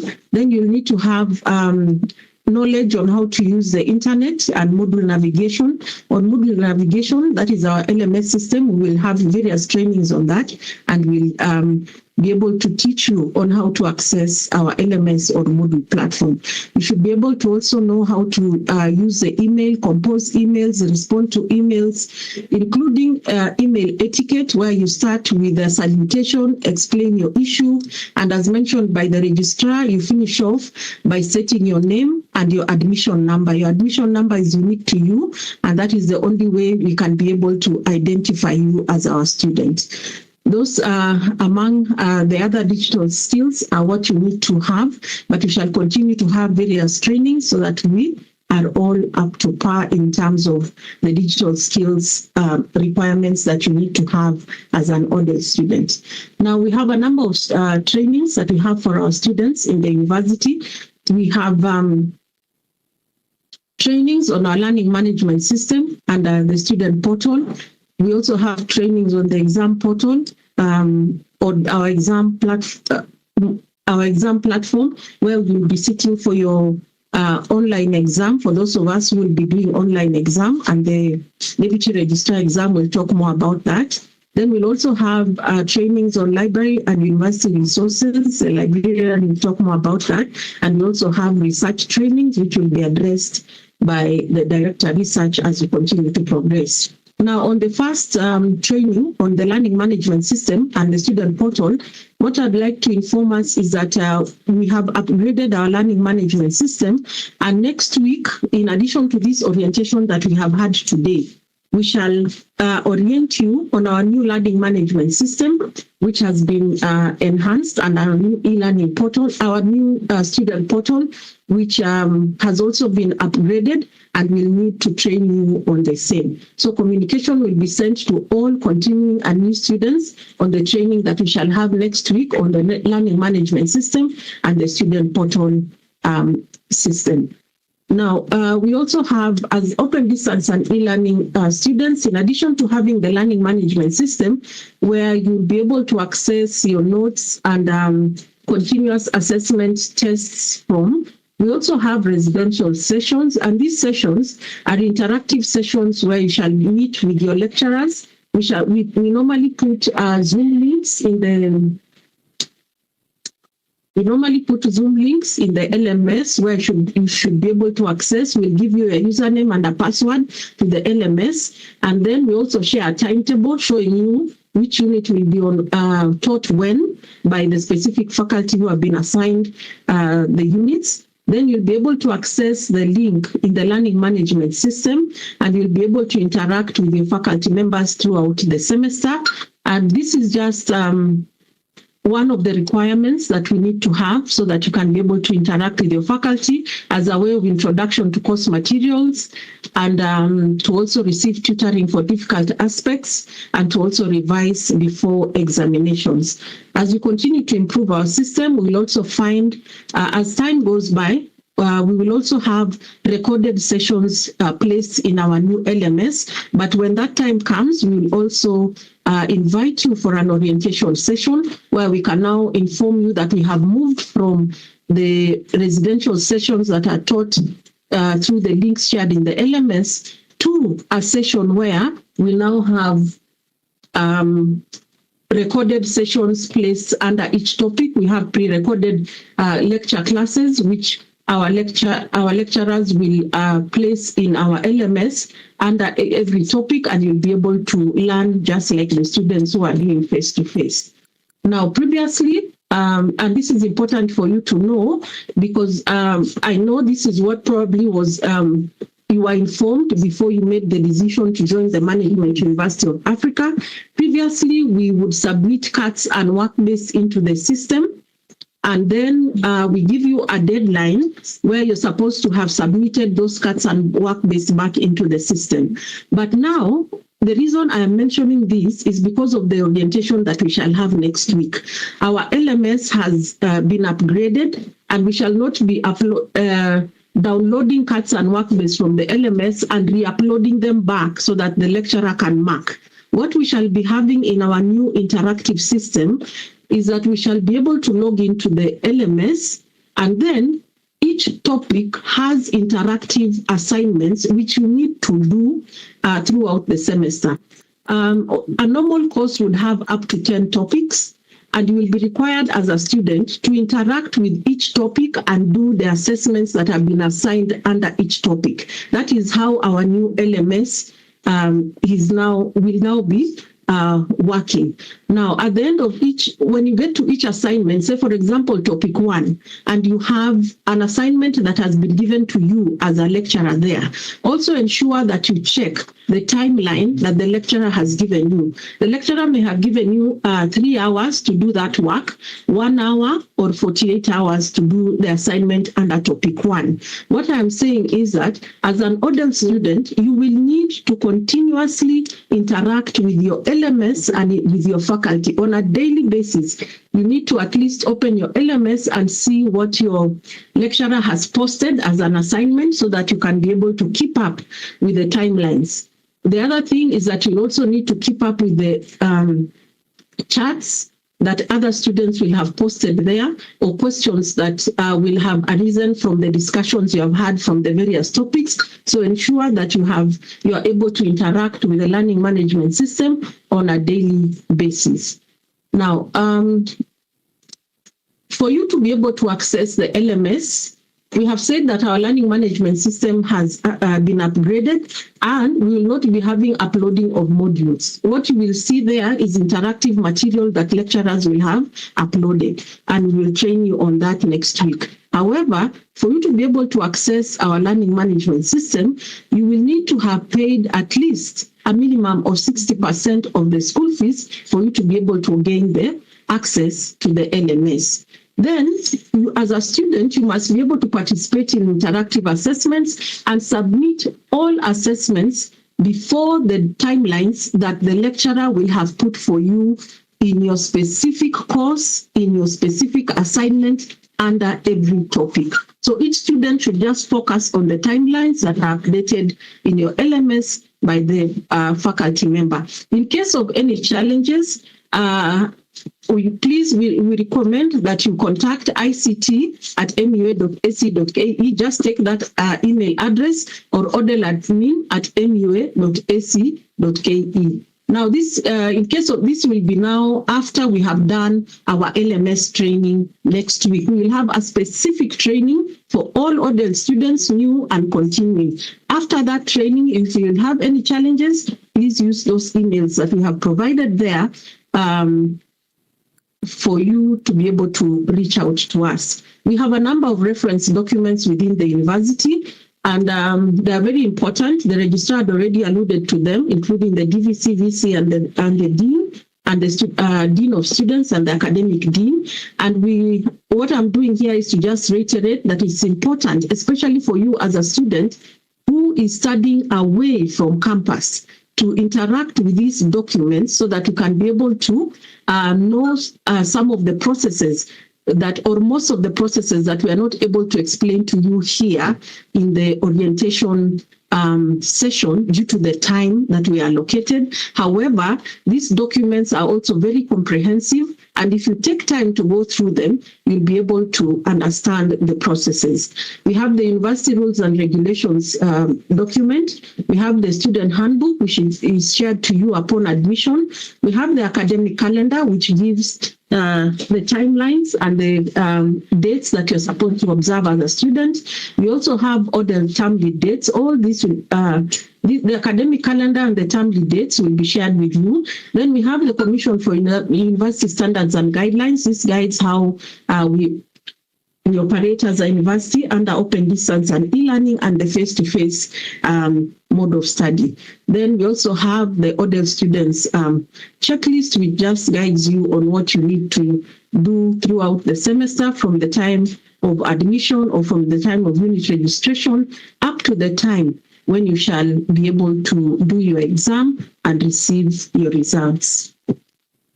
In terms of communication, I've already indicated that you need to reach out to us, not only the time you have challenges, even if you need to seek clarification. We are available on ODEL admin. You can take down that email address. It is very important. You need to reach out to us on odeladmin@mua.ac.ke, and we'll be available to support you. There are a number of forms that we also have and you interact with these forms as you progress with your studies. We have the student request form, the dean had already mentioned, and the registrar, that if you need to defer or take academic leave or change your program or to drop a course or to add a course, we have a form that you will need to fill as a student so that you can be able, your request can be processed. And all these documents are available. We can share with you via email, and they're also available in our learning management system as documents that you can download. We also have the credit transfer application form for those students who have probably done, say, for example, diploma as mentioned by the dean, and you'd like to be awarded credit transfer. Once you have been advised, then you'll be given a form, the credit transfer application form, for you to fill and then make payment, and your credit transfer will be processed. Then we have special and supplementary exam booking form. The special and supplementary exam booking form are forms for students. Say, for example, you'd like to take special exam.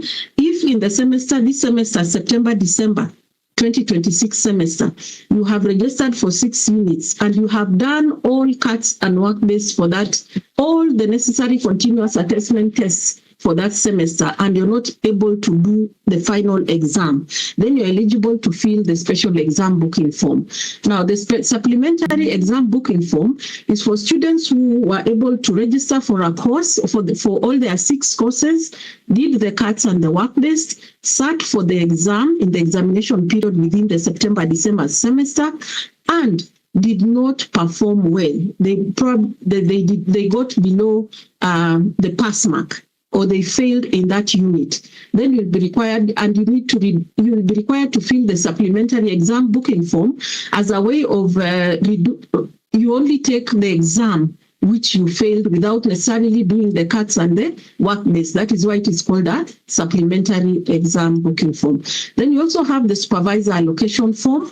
This form is only filled by students who have reached their 3rd year, they have done research methods, and they are ready to undertake their research project. So you fill this form. This form will be shared by the school and ODEL, and also it will be available in our learning management system. You fill the form. Communication will be sent requesting students who are in the specific in 3rd year and have done research methodology to fill that form. And then once you have filled the form indicating your admission number, the area or your research topic, the area you'd like to research on, then the university will then receive the form after you have filled it. You send it back to us, and then we shall be able to allocate you a supervisor who will work with you through the research supervision journey up to the completion of your project. Then we have the remarking appeal form. If you sat for the end of semester exam and probably you have been awarded a grade that you feel you do not deserve, or you feel you did better than what you have been awarded, then we have the remarking appeal form, which you fill as a student and send back to us, and then you make a payment for remarking, and remarking will be done, and communication of the same will be sent to you as an individual or the student who applied for remarking. So those are my remarks, MC, and our new students and the continuing students and colleagues. I'd like to sincerely also welcome the students once more. You made the right decision to apply and join the Management University of Africa. We shall walk this academic journey with you up to the end, where you shall be graduating. And those of us who will need to progress from certificate to diploma, diploma to bachelor's, bachelor's to master's, and master's to PhD, will still be available to walk this journey with you. Thank you so much. Now, I'd like to invite the person in charge of finance to present to us. Thank you. Good morning, everyone. My name is Isaac Morara. And I'm representing the finance office. I want to welcome you all to the Management University of Africa, and we are really happy to have you here, and we wish you all the best in your studies. Let me just share a few important points about fees.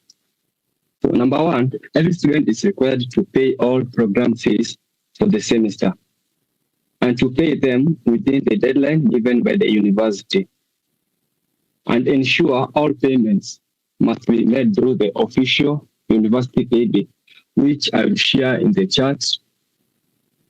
And we have different modes of payment. You can pay via M-Pesa, bank deposit, even checks is allowed. So number 2, you can pay in installment, but you must follow the schedules. The first installment is 60% of the fee, paid within the first 2 weeks of the semester. If you delay, there is a 5% penalty on the balance. The remaining 40% is paid in 2 installments, on the 5th of the second month and 5th of the third month.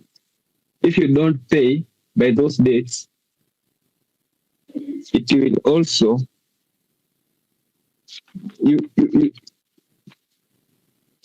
it will also attract the 5% penalty on the balance. Finally, there's a benefit of early payment. If you pay your fees within the first 2 weeks after the semester starts, you'll get a 5% discount on tuition. So in short, pay on time, use the official pay bill, keep your receipt, and check to the finance office if the payment is not updated. And each program has a specific account manager, which I will share in the chat.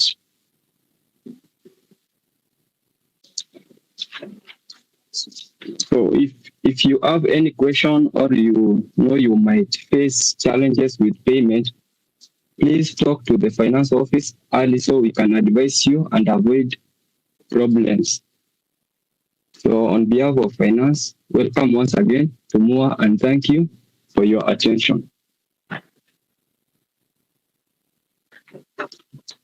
would like to welcome the next presenter from examination. Question. Good morning, everyone. My name is Juliet Mutisia. No question. A question to the finance guy. Maybe you can chat on the side so that we can proceed. And then the finance team will respond accordingly, if that's okay. Okay, but I thought it was just the first question that he could respond and everyone to understand. Yeah, so thank you very much for joining in. I'd like to welcome you to Management University of Africa. We are glad to have you here and would like to assure you of integrity and quality on matters examination.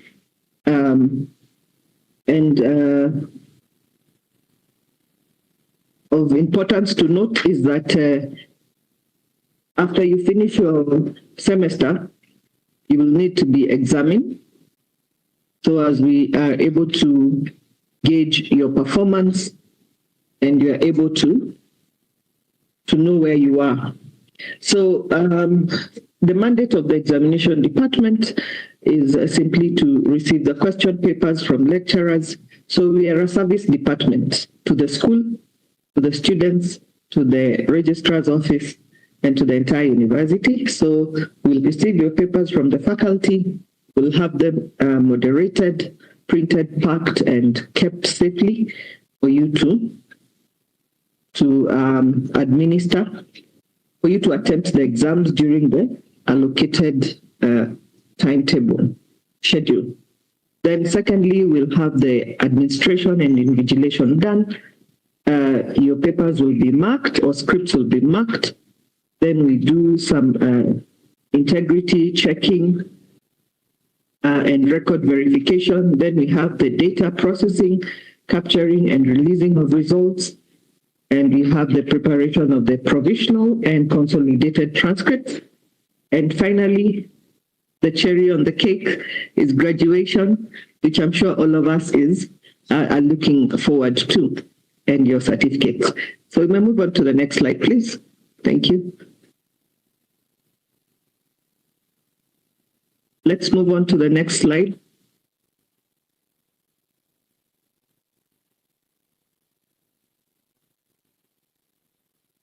we have different levels that require different requirements, from diploma all the way to PhD. So for certificate and diploma, your coursework will be graded out of 30, and the final exam will be out of 70. For masters, it will be 40, 60, and PhD will be 50-50. I can tell you for sure that all you'll be taught in class, at least 85% will be tested in your exam. Let's move to the next slide, please. Thank you. So on the invigilation and administration of exam, it's important that you attend at least 80% of your class. You must do the exam, the CATS and the WBA for you to attain a final grade in a particular unit. So during the administration, for those who will sit for physical exams, you will have to present a school ID and an examination card, which you will print from your portal. We will share those, we'll share trainings and also some tutorials on how to do that, how you can get your examination card in the system. Then we also are going to give you a training, a more detailed training on examination later on in the semester. So this is just an overview, okay? An overview of the exam department. So we always say that after the 31st minute from the time the exam started, you are considered to be late, then you'll not be allowed in the exam period or session. You have to sign in the attendance list when you go in for the exam. So the duration of exam, again, depends on your level. Certificate will have 2 hours, while PhD will have 3 hours. So we have general rules that we'll share, and the registrar has also emphasized on the student handbook. Please read the student handbook over and over until the day you graduate, so that you are not caught on the wrong side of the law. So our guidelines are there in the student handbook. I believe it's from page 29. You can read through and see the requirements that you need to adhere to as you're sitting for exams. I'll move on to the next slide.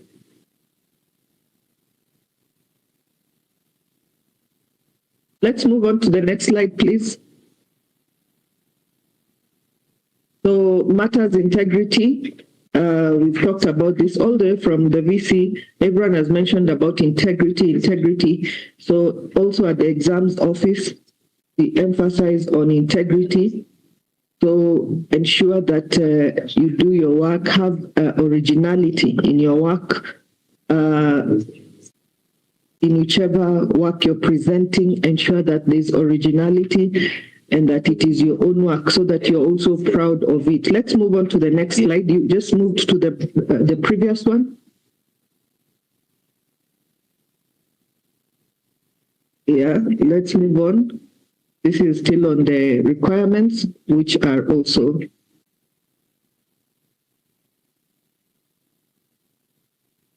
let's move on to the next slide. Okay. So again, more rules there.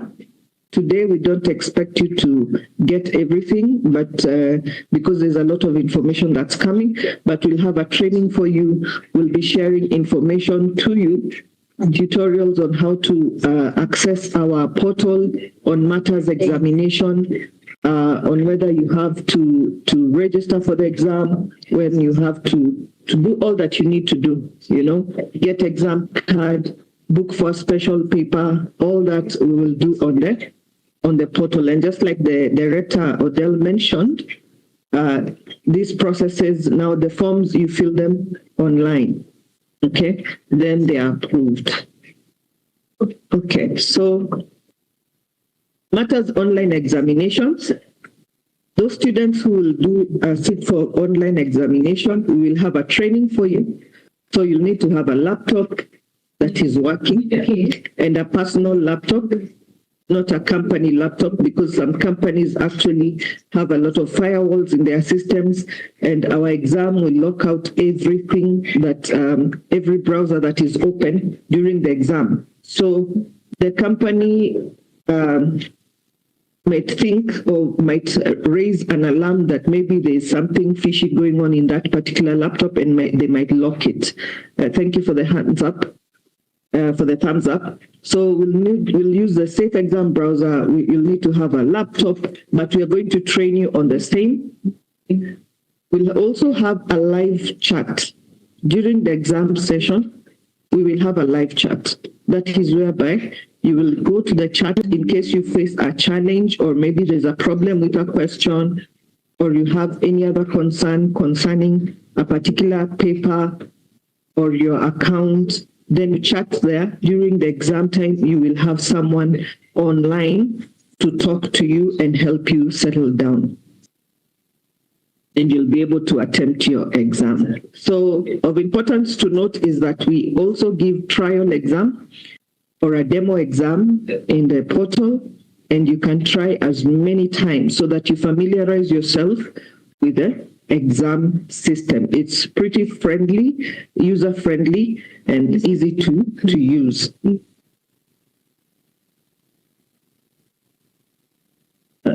Let's move on, please. Yes. So the rules for online exam, we also have rules now for the face-to-face and the online exam, which are also stipulated in the student handbook, which I'll task you to also go and read about them so that you familiarize yourself. Now, we are flexible. If you're taking your classes on online or open and distance learning, then you want to come and do your exam physically, we allow that. So we are flexible institution. There are those people who prefer to do a physical paper. So you can come book your paper either in South Sea or Kisaju. And in case we agree on another branch, maybe you can also administer and have your exams in that other branch. Let's move on to the next. So more rules on online examination. Yeah, there's a bit of echo.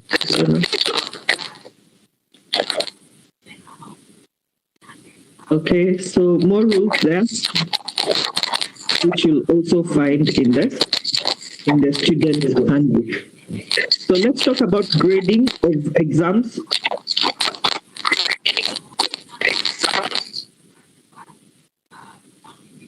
So I had mentioned earlier that the grading varies.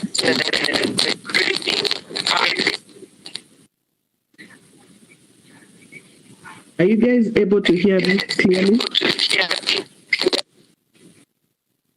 You can give me thumbs up or type number 1. It's noisy. Yes, I'm also feeling I can hear the noise. There is an echo. I think you have 2 speakers. There is an echo there. I actually don't have another gadget on. That is Judith. Judith, you can mute.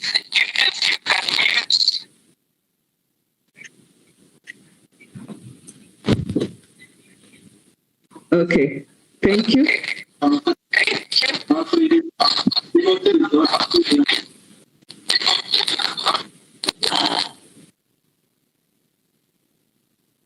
Okay.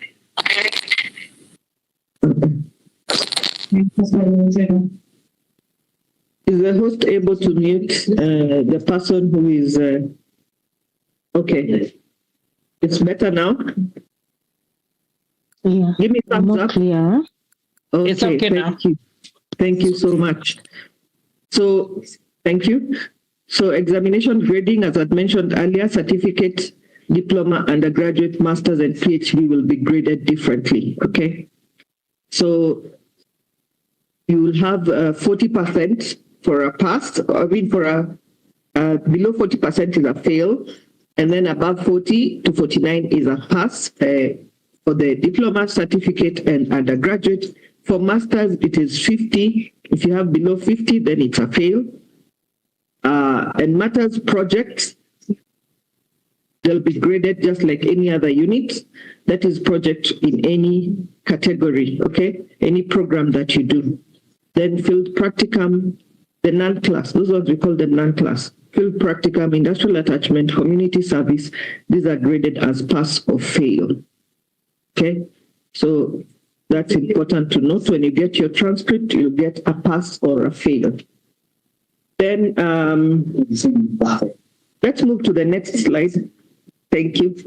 So marking of the scripts and moderation, verification of data, this I'd mentioned earlier, will be done, after which now, in case, as the Director Odell had mentioned about remarking, you're not satisfied with the grade that you've attained, then we give you an opportunity to have the work remarked. Now, for integrity purposes, it's not the same lecturer who marked the first time that we will remark your work, okay? We'll have a different lecturer, but in the same field to remark your work. However, it will attract a small fee of 3,000. So same to the remarking, you'll apply from the portal. And once you apply, you pay a fee of 3,000. Then we prepare the paper for you to be remarked by a different lecturer. After that, it will be discussed through the organs, meaning the committees of the university, all the way to Senate, to have the grade released to you. Okay, so for the consolidated transcript and the provisional transcript, the final one that will give you after graduation, make sure you keep it safe, same to your certificates. But if you need a transcript any other time, then there's a small fee of 1,000 that will be charged to you. So matters graduation, which is the best part of your education, I believe. So matters graduation, you ensure that you meet the requirements of the course. That means you do all the units that you're required to do. You do the electives that you're required to do. And maybe I can mention that when you're picking or selecting the units, you make sure that you're guided properly by the course structure.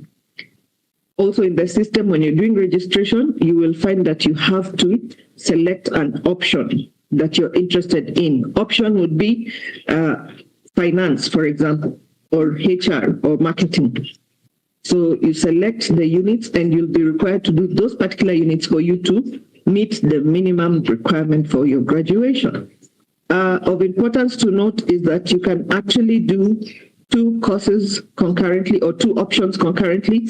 That is to mean you can have a major in finance, which is will be the main option that you desire to attain, a degree in finance, and maybe have a minor in HR.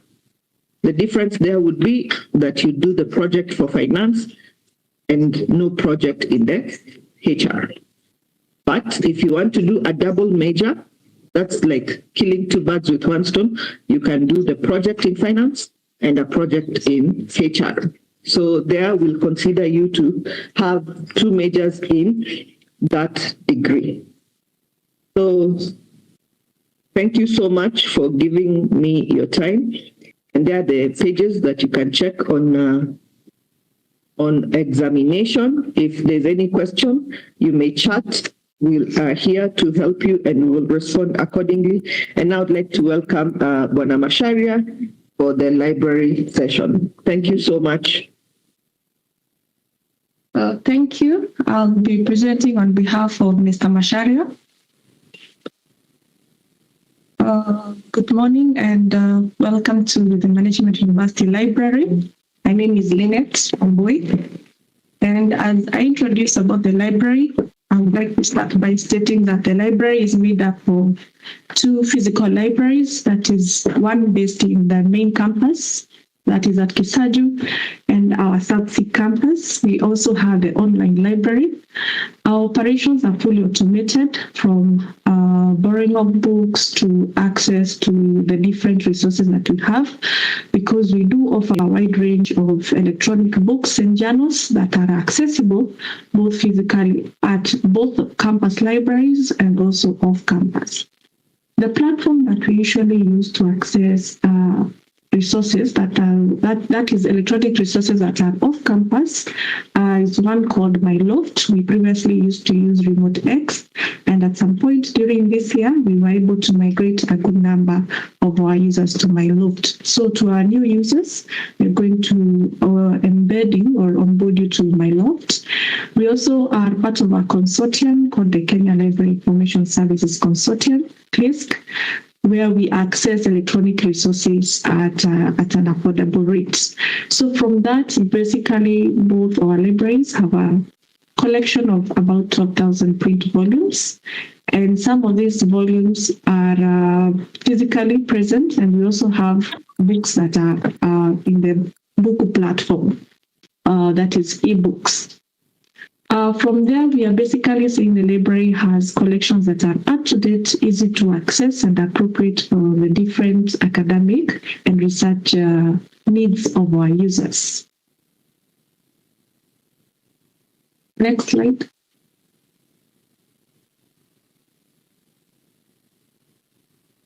Our operation hours, we operate both physically, that is Monday to Friday from 8 a.m. to 7 p.m. Saturdays, we open from 9 a.m. to 5 p.m. On Sundays, we open during the examination period, that is 2 p.m. to 5 p.m. Otherwise, the library stays closed during public holidays and other gazetted holidays. So from that, besides what we do offer, we also have services that we call upon our users, our new students, when we send out a memo asking you to attend either of our information literacy training sessions, such as Open Week. We usually ask, send an invitation, kindly attend, whether physically or virtually. We also offer services where we have to uphold academic integrity by checking similarity levels and AI generation using a platform called Turnitin Similarity. So basically, the library invite you to ensure that you utilize the library for both information and knowledge purposes, and also for personal reading, so that you're able to elicit confidence and encourage your participation in class, asking questions and querying also answers from your fellow colleagues and also faculty. We also ask you to interact with our repository, which is free access, where we have research outputs from from our alumni students, past papers, theses and dissertations. For any inquiries, we have URLs that are embedded part of the university website. And if you have any other question, you can reach out to us through the contacts that are on your screen, library@MUA or library staff@MUA, or you can give us a call through the university communication. Thank you and have a great day. I invite Executive Capacity Development Program. Thank you very much, Lynette. And I'll also say good morning. My name is Johnson Kianda, working at this department. We call it ECDP, or Executive Capacity Development Programs.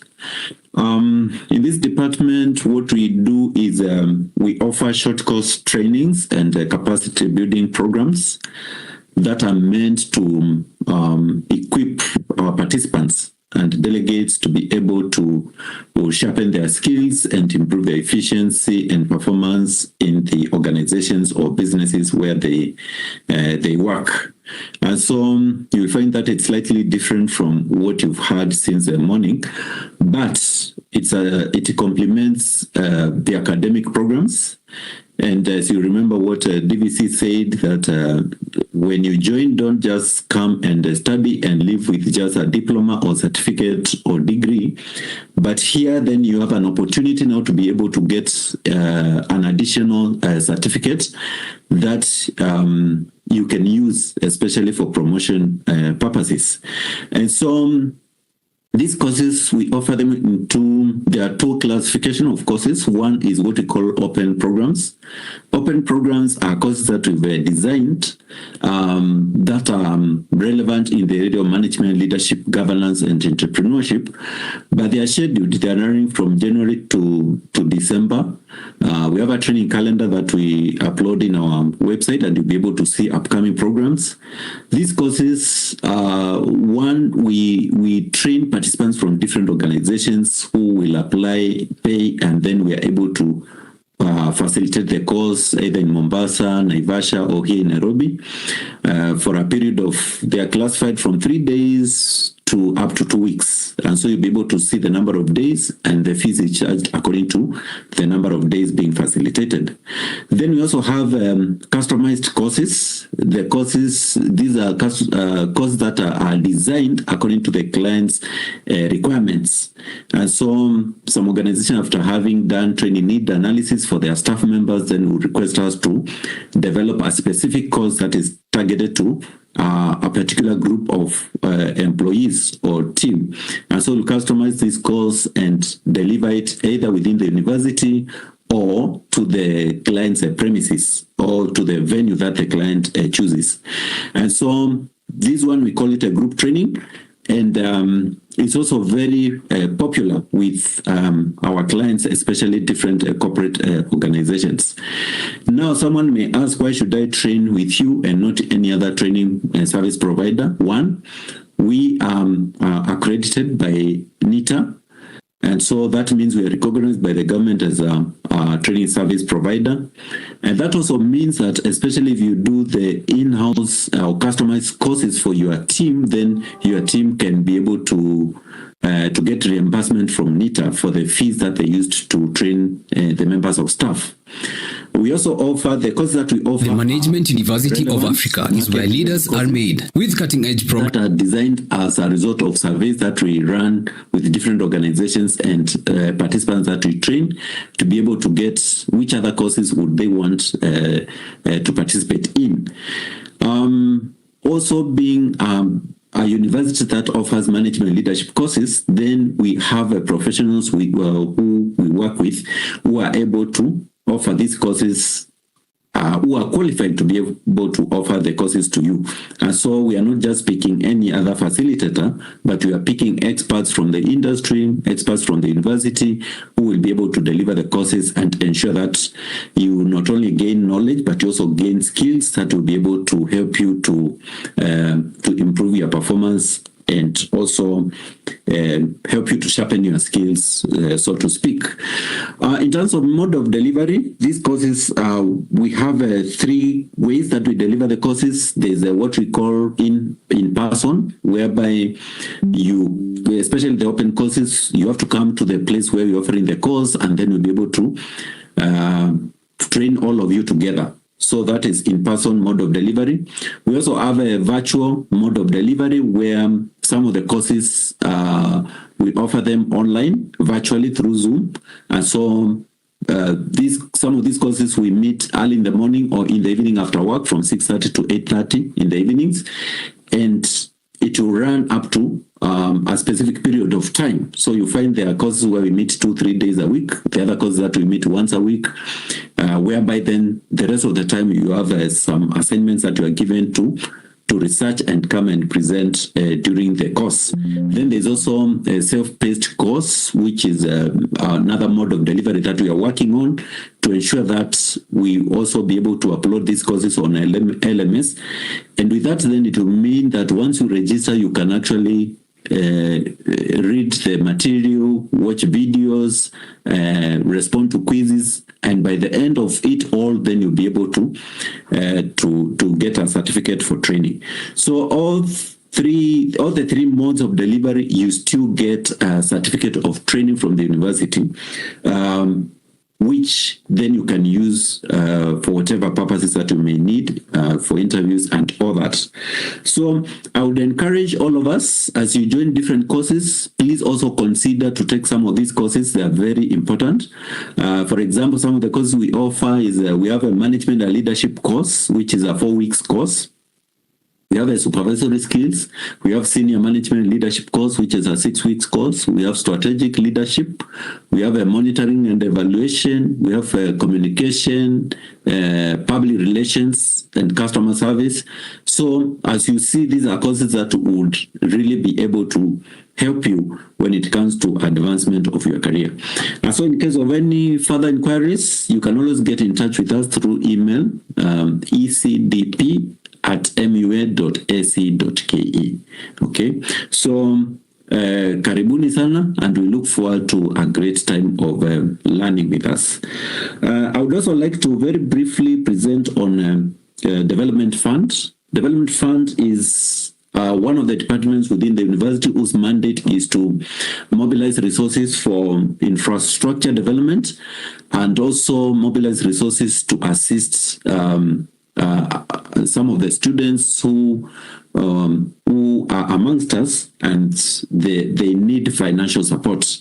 So this department mobilizes resources through different activities and programs. We do charity works to fund resources. We also do activities like selling merchandise. And we also partner with our alumni and our current students to be able to get funds from their organizations and other foundations. And then these funds are channeled through a scholarship program where they are availed to the needy students to be able to continue with their learning. And so, as you see, this is a very noble department that helps to facilitate students who may not otherwise be able to afford their education. And so in case you get stuck or you're in need, you can also get in touch with this department and you'll be able to get assistance to be able to continue with your education. So all these different sources of funds that you can see from CSR, from alumni, from corporate activities and sponsorship. We also do fundraising. For instance, on 2nd October, we are doing a walk from City Center to South Sea, and the aim is to fundraise so that we can be able to assist some of our students who are in need of getting school fees. So with all this, I would like to welcome you to the university and wish you a great time of learning. Thank you. And now I welcome the Director of Research to be able to do a presentation. Thank you, Johnson, and good morning again. I don't know whether this is the current presentation. Florence, could you allow me to please share?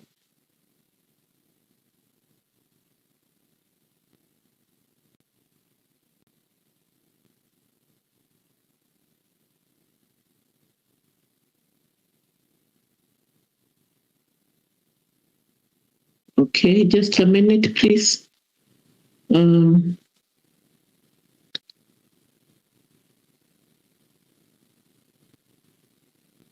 Okay, just a minute.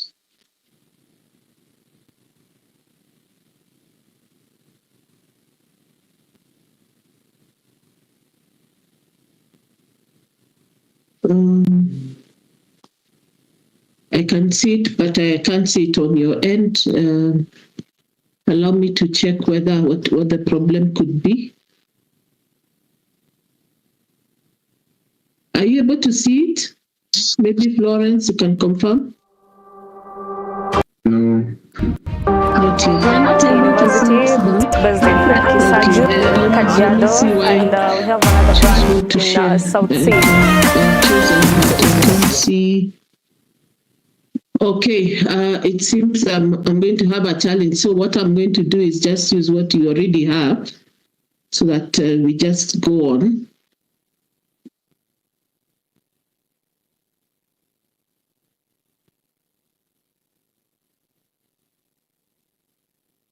All right, okay, so let's see.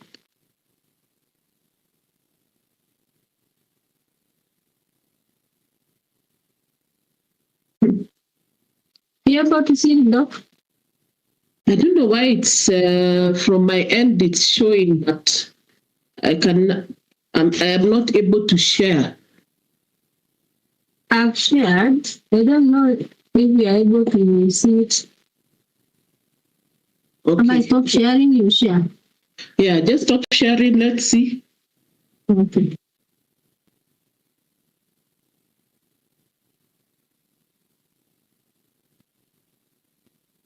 The Management University of Africa invites you to apply for the September intake. Join a vibrant community of energetic students shaping the future of leadership. Transform your future with our ultra-modern, state-of-the-art learning facilities. From doctorates to short courses, MUA has you covered. Apply today. Management University of Africa, enabling futures, impacting progress. The Management University of Africa invites you to apply for the September intake. Join a vibrant community of energetic students shaping the future of leadership. Transform your future with our ultra-modern, state-of-the-art learning facilities. From doctorates to short courses, MUA has you covered. Apply today. Management University of Africa, enabling futures, impacting progress.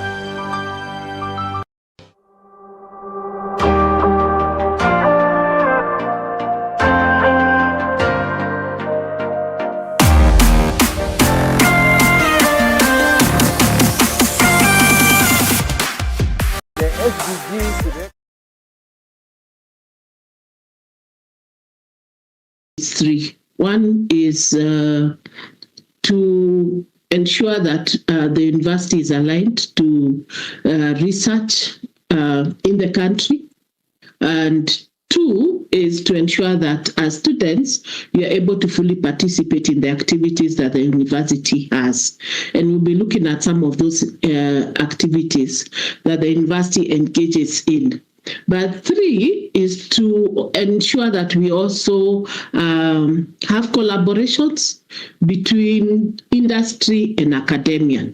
And to do that, we have entered into several MOUs, and those MOUs have either facilitated the academic exchange that the Dean of Students, Dr. Justa, talked about, or has also enabled us to be able to do joint researches and collaborations.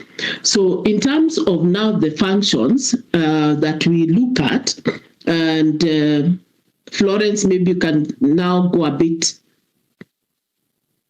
you can go on. Go to the next one. Okay, so some of the activities that we do in terms of ensuring that we are all engaged, students, faculty, industry, academia, is one, we have a university journal. This journal is known as the International Journal of Management and Leadership Studies, and we actually receive papers semester-wise, but we publish once a year, and the publication is done in November. So the current publications are ongoing. So if you have an article, you have a thesis that you would want published, this is the place to go. And we are now have made the call, and it is open. We'll give you the contact at the end of the day. Now, some of the other activities we do is the research symposiums, which are done every semester. For this semester, we are going to have our 3 types of symposiums. One is the research supervision training. That targets the supervisors who will supervise you as you do projects. That is on the 25th of September. Then we have the research design and methodology training, which is now targeted for all our students from whatever level that you are in. This training will happen on the 8th of October. Now, this training is important. Why? Because one, it's if you are engaged in research in your place of work, or you are currently now undertaking a research project, you are now writing your proposal, you're in chapter 4 and 5, just about to conclude, this training is very important because it helps you reinforce things that you have learned in class. It gives you an opportunity to also meet others who are at that level where they are also writing, so you can exchange thoughts. You can also be able to see what are the current emerging researches that are being done by others, which are the areas of interest. And as a student, you can be able to quickly pick what are the interests in the area of research. So, and also you're able to ask your questions. I know research sometimes can be engaging and also sometimes very frustrating, but this is an important forum where you can ask any question relating to how do I come up with a topic. I am stuck in chapter 1, I'm not able to formulate my objectives. I've gone for data collection, I don't know how to use SPSS, how can I be able to be trained on it? So all those questions, this is the right forum. So on the 8th of October, we are going to have that research, design and methodology training. We also have a symposium that is targeted on data privacy and protection seminar, and we are hoping to have one where we are now going to sensitize our students on what is data privacy. Are you a data subject? What are your data privacy what are these rights that should be protected? How do you create awareness for these rights? What happens when you have a grievance? All that we will do this semester. Now, one of the other activities that we have this semester is a resource mobilization and grant writing proposal workshop. Now, this workshop is done in partnership with one of our partners, that is NetFund. And we will then look at how do you resource mobilize in your organization? How do you find out what are the research opportunities out there, grant opportunities that are out there? Who are the current funders? What are they looking for? And how can I make my proposal to be one that can be successful? So we'll look out for that. We are yet to arrive at a date, but it is happening this semester, and look out for the memo that will come. Now, we also have a conference that is coming up. 15th and 16th of October is when the conference will be held. We have invited international and local researchers to make their presentation. If you have a research conference paper that you want to submit, kindly do so through research@mua.ac.ke. That paper will go through peer review. We will get feedback on what the reviewers have said, and you can be able to submit your final paper. Currently, the platform is open. We are currently receiving proposals, not proposals, but abstracts until mid-September, when it will close as we get ready now for the conference. Now, why is this an important opportunity for you who doesn't have a paper? It's an opportunity because you'll be able to meet other researchers. 2, you'll be able to engage with your fellow students who will be attending conference. 3, you'll be able to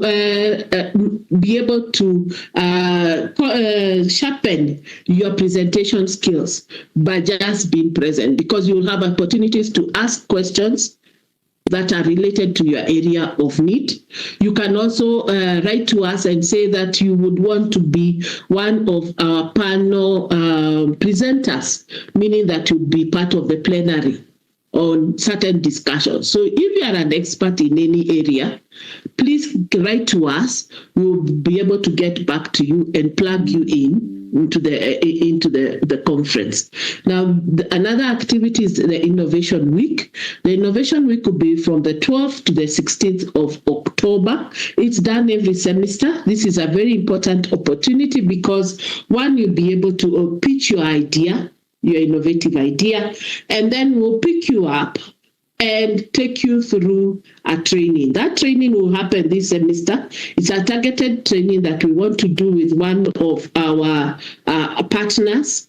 And the training will help you crystallize this idea that you have, make it into an MVP, a minimum viable product, and then we'll take you through intellectual property, how to register it, and finally how to commercialize. So once that memo has gone out, kindly also register. Other than this, as a university, we are in the business of publishing our books, and we have several books that have been published. And you had Ms. Lynette from library talk to us about a certain platform, and this is Buku. Now, our books are on Buku platform. What you need to do to be able to access these books is register with the library. They'll then give you their credentials. Now, we have several books, as I have said, and these books are the following. One, we have global, let me just be able to give you the right. We have the global perspectives in management and leadership. We have entrepreneurial leadership. We have educational leadership, and we have leadership and culture, which is our latest book that was launched in the graduation of 2025.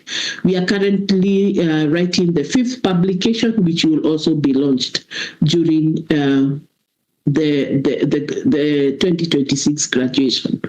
You could be asking, then how do I plug in into what research is doing? One, you can plug in as an innovator so that you are able to have your innovation heard and seen.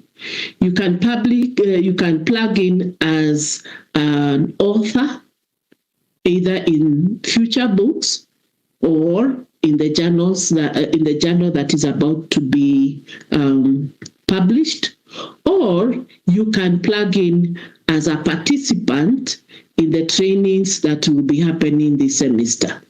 So for me is to say that you are an important partner with us in the research department, and we welcome you to MUA.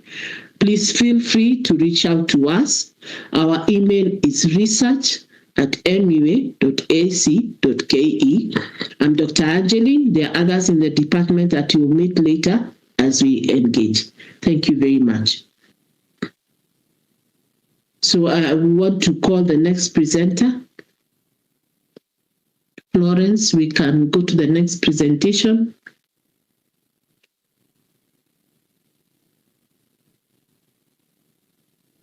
You can move the slides a bit.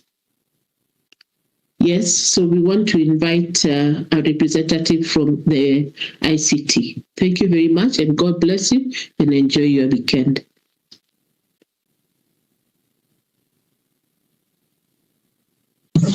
Okay, thank you, Dr. Anchi, for welcoming me. My name is Jefferson. I'm on the road. I hope you can hear me. Moderator, just confirm. Are you able to hear me? Okay. Yes, Jefferson. There's a lot of echo. Maybe you can, I don't know, you can step aside first. There's a lot of echo from your side. Okay.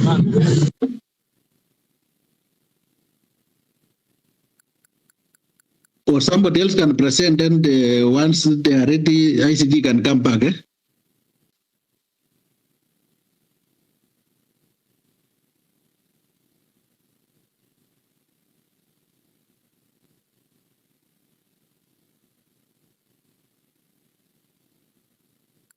I can invite the quality assurance to present.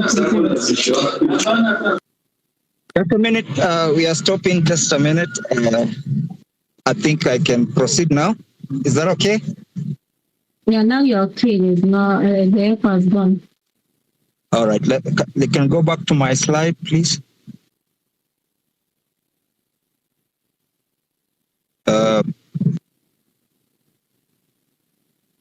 Okay, my name is Jefferson. I work at the ICT department. I want to welcome all the new students who are joining us, and even the continuing students. At the ICT department, we are here to support you. We are here to ensure that your study is smooth and you are able to proceed with everything that you want to achieve. So mainly the ICT department works with all the departments in the university to ensure that we have an IT infrastructure that supports learning and also providing access to all the information that you need for your research as well as for learning. That is basically also communication. I think the registrar earlier talked about emails, talks about how to register online for to access your portals. So basically that's what we do. We support both the faculty and the students and all the departments to ensure that they are able to learn smoothly. Maybe you can go to the next slide. Just move to the next slide, Florence. So the student portal is mainly where you will engage with the university portal. That is your university various facilities that you need for learning. So from the student portal, you can access your data, that is the financial information, the grades, the results, even the transcripts, and also you can be able to download your scores to see what you have scored from the previous semester, and also check maybe your statements and all those. Through also the student portal, I think it was earlier said that you are able also to register for your units and also plan for how you can be able to plan ahead on the various units that you are doing. So we are upgrading that, and we'll be doing various trainings which are planned from next week. And once we call you for a training, we want to encourage you not to miss those trainings because they are very important. They will help you to learn how to access the various portals and how to be able to do the various things that we provide for you. So there are many changes we are making to our especially the online learning. So make sure you attend all the trainings that are scheduled so that you do not have challenges. So we have computer labs at the main campus and as well as our South Sea campus. And we also have, like you've been told by the other presenters, various portals where you can research, especially for the library. We have various platforms where you can get information for your research. So I would like to talk about also the security department, where is also domiciled within the ICT department. So we also handle various security issues. So as a student, when you come to our university, we pray that you will have a smooth time and you will not be able to encounter challenges. But what we are praying is that in case you see something that is strange and you are within our campuses, let us know early in advance so that we can address it. But what we want to tell you is that ensure that you do not leave your items unattended if you do come. If you need to leave something, leave it with someone, maybe at the reception or at the office, so that they can be able to take care of your items. Because we understand that it's not everywhere where you realize that everything will be taken care of. But once you leave it somewhere, someone can take care of that. But we encourage that everyone be searched as they come into the university or as they leave. So just cooperate with our security officers so that we can keep our security intact, and also all the people who are visiting our premises can be safe. So we also require that your vehicle, if you come with a vehicle, we require that it is registered so that we are able to know who entered and who left the university. But basically, we wish you a good stay. We'll continue to always update you on various information that we need to share with you. And in case you have any information for us, we have our offices at the South Sea campus as well as the main campus in Kisaju. But you can also communicate to us through the ICT email, which is ict@mua.sc.ke. And we will be able to address your concerns. Also, you can visit our website, visit the LMS. You will see there are places where you can communicate, you can chat with us, and we will address all your issues. So with that, I want to wish you all the best as you join the Management University of Africa. Feel very welcomed and feel that you are in the place where you will succeed. Thank you very much. I wish to invite the quality assurance. Thank you. Thank you, Jefferson, for your presentation. Good afternoon, everyone. My name is Gladys Mabonga from the Quality Assurance Office. I want to welcome all of you, the ongoing students, the new students, faculty, and all staff to the new semester of September, December 2026. As a department, we have the following strategic goals.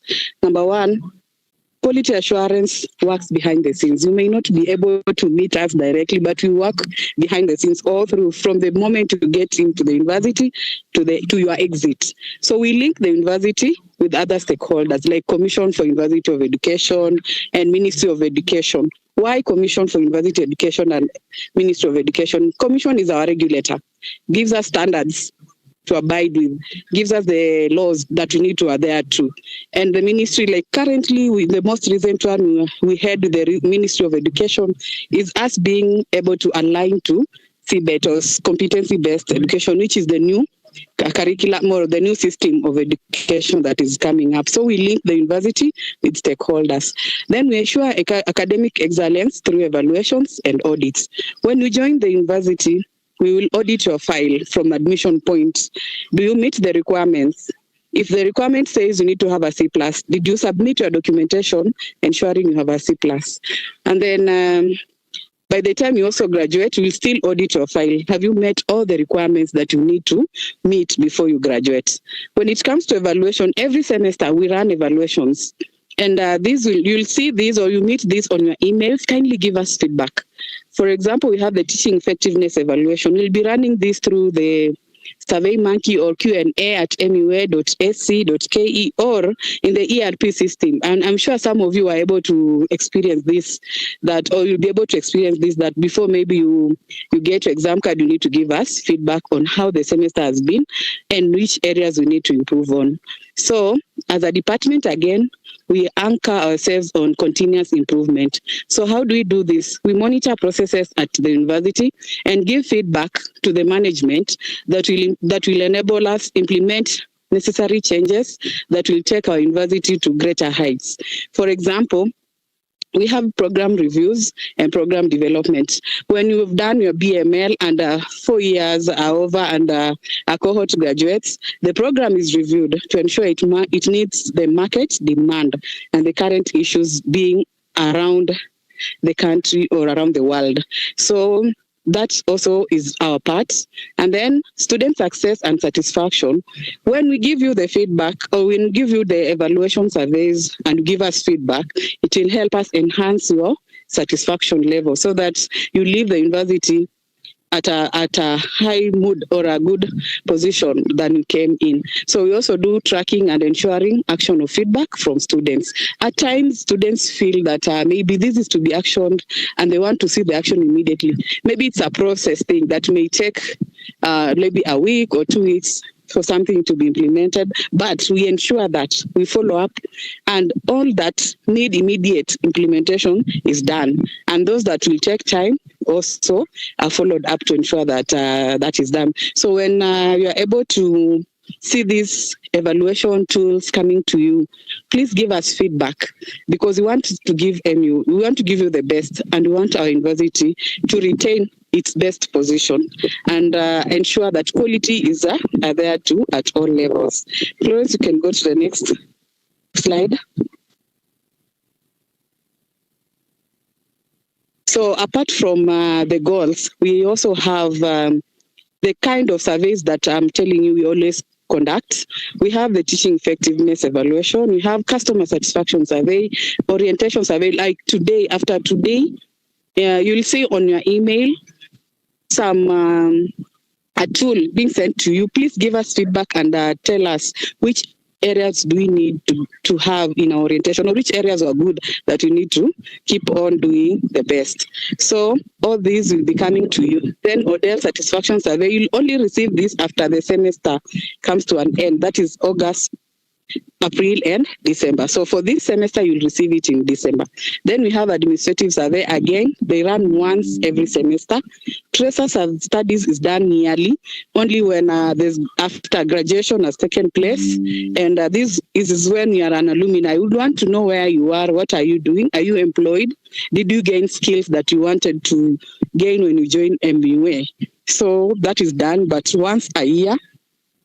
Then during graduation time, we have rehearsal and the graduation day. You will also have some tools, which are very brief, that will give us feedback and tell us about our graduation rehearsal day and graduation evaluation during the graduation day. How did it run?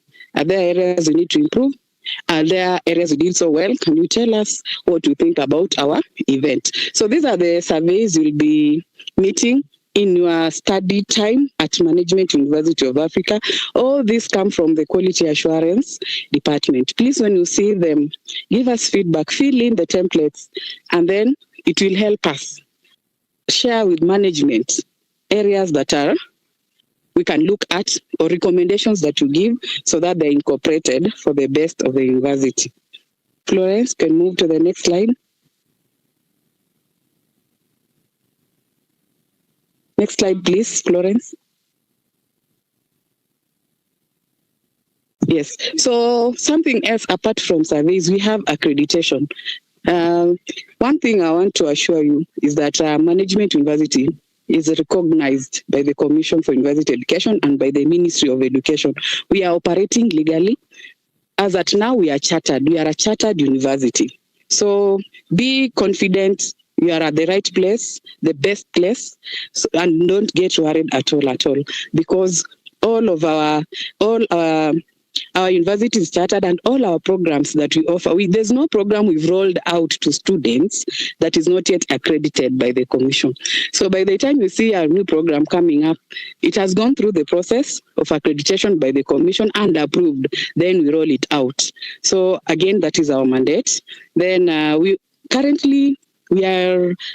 are being ISO certified. So apart from being chartered, we've gone through the ISO certification process, and we are going to be ISO certified. Soon we'll head the last audit by the KEBS, who came in and audited us in the last stage and recommended us for ISO certification. So you'll be seeing a lot of changes coming up, a lot of improvement, aligning ourselves to ISO 9001 and 2015. So these are some of the accreditations that we have and how we are operating. So welcome to Management University of Africa. If you have any suggestions or inquiries, you can reach us through Q&A at mua.ac.ke. Karibu sana MUA, and I'm wishing you the best in all that you will be undertaking. And at this point, I want to welcome my colleague, Ms. Edna, to take us through the next session. Thank you. Thank you very much, Gladys, for the presentation. My name is Edna Muriasi. I'll present on behalf of the administration. On administration, the mandate of the administration department is to ensure that you have a clean environment, and also our mandate also is to ensure that all the assets are well taken care of. And we also ensure that all university operations run professionally and smoothly by maintaining a high standard of cleanliness, and it's conducive for work and study. And also we ensure that all our university lecture rooms, all rooms in the university, including the washrooms, are in good conditions for learning and work. Next slide. The university also has drinking water, and our water is safe for cleaning. And we have the water is processed through reverse osmosis.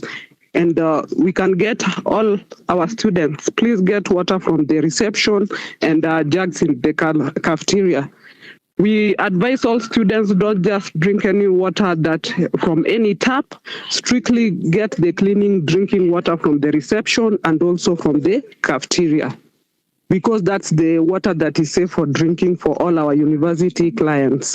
And for university transport, we have 3 vehicles for university. We have 2 buses, a 151-seater bus, a 33-seater bus, and a 14-seater van.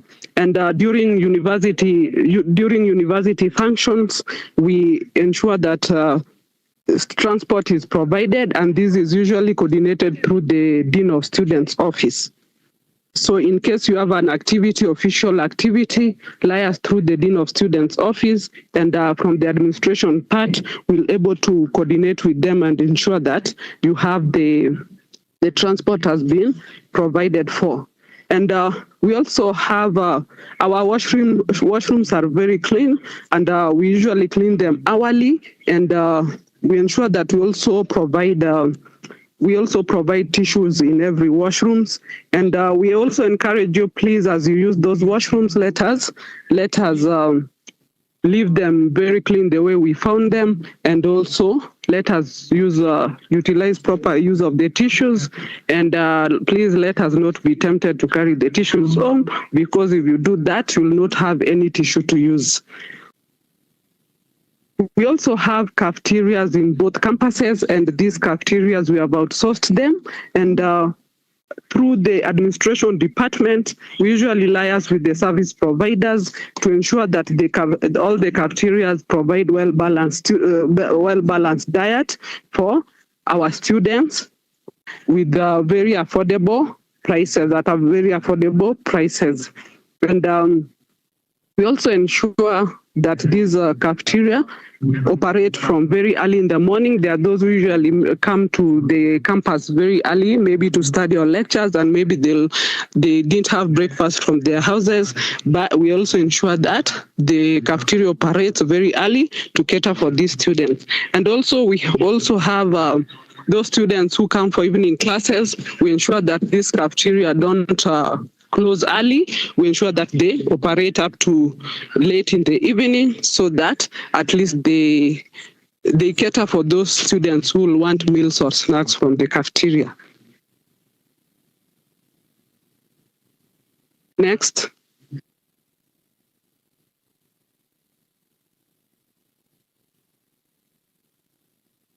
Thank you very much from the administration department. We wish you all the best in your stay. Karibuni sana to the Management University of Africa. Thank you.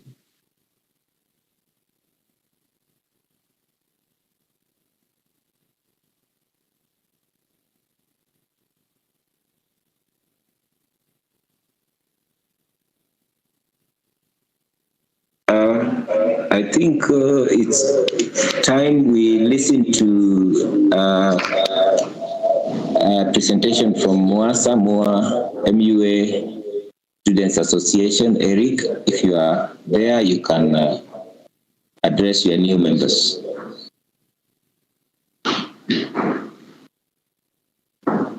Or any representative from student leadership?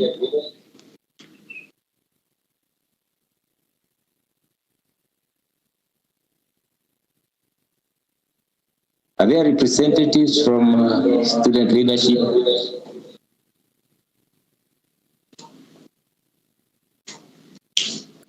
Moses, can you see any of them? Yes, Chair, they were invited. So I'm seeing Kakai is there. Okay. I don't know if he's able to address the students.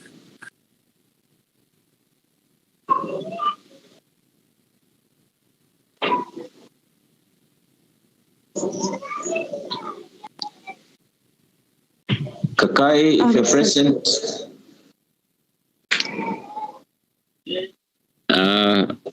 Good afternoon, everyone. Good afternoon to you. Good afternoon. Yeah, I am also a new student, so maybe I'm being mistaken for somebody else. Sorry, I think, Chair, I don't know if there is any of them who has logged in. However, from my end, Chair, yes, proceed. Yeah, I'm here. Okay, thank you. Hello, everyone. Okay, hello, everyone. My name is Rahma Abdikadir, the Muasa Vice Chairperson. I am, on behalf of the student leaders, I am pleased to welcome you to MUA and to be part of this orientation. And also, as a student leader, we are here to support you, listen to your concern, and help your student experience better. And also, feel free to approach us whenever you have concerns. And we are here to represent the interest and ensure that your voices are heard. And also, I wish you all successful and fulfilling time at MUA. Thank you. Thank you so much for that from our student leadership. And I believe when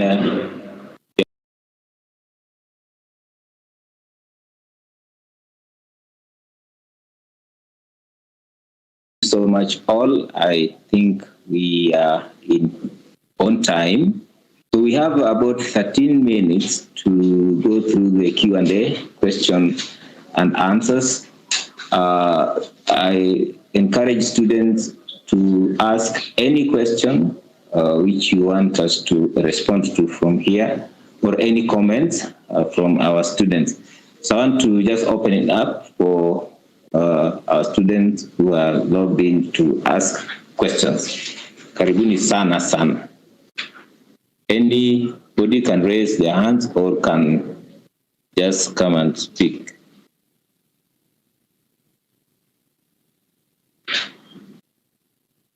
Any questions? Good afternoon. Good afternoon. Good afternoon. My name is Scholar. This is the second semester. I'm in the second semester, year 1. I have a few concerns. One concern is that I came to register at the university, but I do not have the student handbook. Nimesikia handbook ikiongelewa, but I was never given that handbook. I don't know what is the criteria to get it. Another thing is the student ID. I'm an Odell student. I'm operating from Taita Taveta County. So how do I get the student ID when I'm here? Am I supposed to come to the university, or what am I supposed to do to get the student ID? Maybe those are the concerns that I have for now. Thank you, Registrar. You can respond. Okay, thanks a lot. So on the issue of the student handbook, it is a free copy. So you liaise with us, the admissions office, and then that will be given. As for the ID card, what happens is that in case you are at the university, you can always speak. But in unique circumstances, because you may be at a place where you're not near a branch, a branch where we have a marketer or the region, then we'll communicate together with us. You make your request where you want to have the student ID, and then we shall see how it gets to you. So there are some specific situations where it is very individual, and it has to be by arrangement with us. So all you need to do is to liaise with us, and then you see what is going to work for you and us. Thank you. Thank you for the answers. Thank you for the feedback. Thank you so much. Anybody else? Any other student? Hello. I'm an Odell student. I have one concern. Your name, please, and your course. I'm Rayton. I take BCom. Okay, go ahead. I have registered for my units online, and I've noted that on the timetable, some units weekdays in the morning at 8 a.m. to 11. The reason as why I took Odell is because I'm working and I wanted to join the sessions maybe in the evening through the platform. So this becomes very inconvenient for me, and I believe there are some of us who are experiencing the same thing.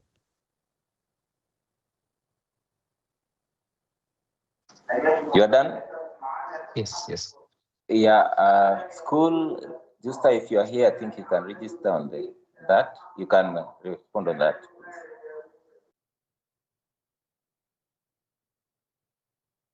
School or Odell?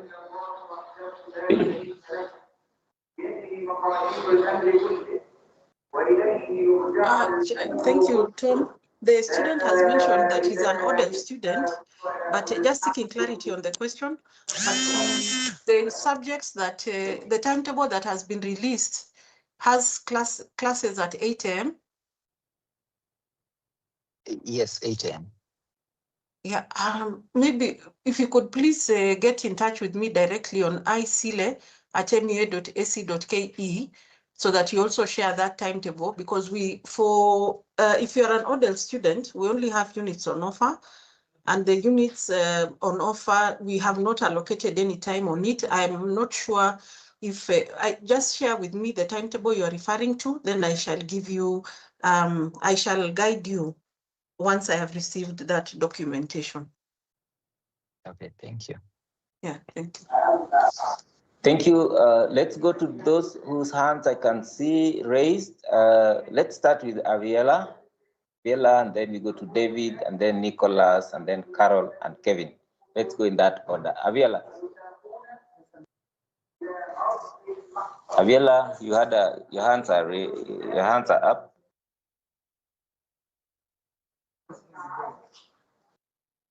If Aviela is not able, David. Okay, thank you. I just have a very simple question. For someone who is really time constrained for one reason or the other,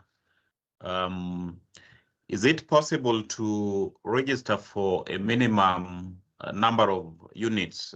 Let's say, for example, someone taking MML, can the person be allowed to register for 3 units if the person is so much time constrained instead of deferring the studies? Hello, MC, you can allow me to respond yes, to just that. I was going to tell thank you you so to much. respond. Yeah, thank you so much, and thank you for asking that question. Yeah, it is possible. Actually, policy-wise, you can register a minimum of 3 units if you are a master's student and a maximum of 6. So the reason as to why we usually recommend, not even insisting, recommend that you do 6 is because we want you to spend, three semesters to complete the coursework. But it is okay for you to register even 3 units. Or the implication for that is you will take more semesters or more time on that program than the person who registered for 6 units. But it's okay. You can go ahead and register 3. Yes.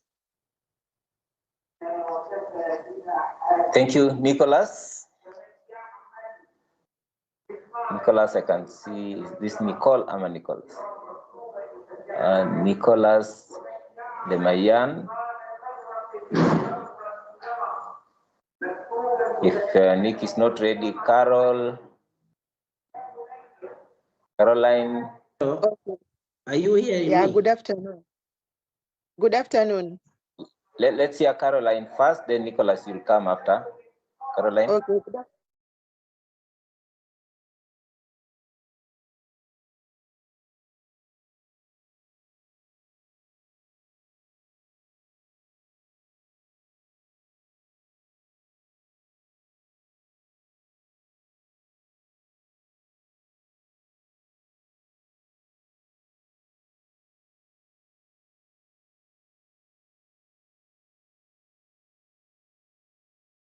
the diplomas. The Management University of Africa invites you to apply. Justa, you want to respond? Yeah, sure. I want to respond to that. Yes, and thank you for asking that question also. Yes, there is virtual classes, or rather ODEL classes for diploma as well as even certificates. The timetable for the residential or for the online class will be communicated and sent to all of us. I think they have been doing it on a weekly basis. So on the first week, we will be told which unit will be taught. The other week, which unit like that until the semester ends. So they will be orphaned under ODEL. Yeah. Okay, can I also clarify something? Sure. I was told that for the diploma classes, it was supposed to be like every day during the week from Monday to Friday from 5:30 to 8 p.m. Is it so, or it's different? It might be different a little bit unless if you are a regular student. If you are a regular student, then the timetable, okay, you are supposed to have the classes from Monday to Friday, or even if you are an evening student, every day. But for the other students, it's not every day. It will be informed by the timetable.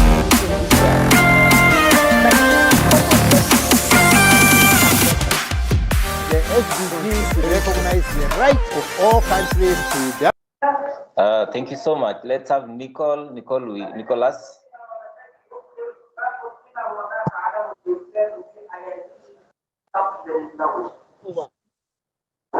Hello, I have a question. Yes. Can you hear me? Hello? Can you hear me? Nicholas, we hear you, but you're really far, but just go ahead. Okay, so I have a question concerning credit transfer. Hello? Go ahead, Nicholas, we hear you. Go ahead. Okay, I had applied for credit transfer, and I wanted to know when will be the process finalized, and because I wanted to get the feedback from the institution so that I can plan myself well. When did you apply for the same?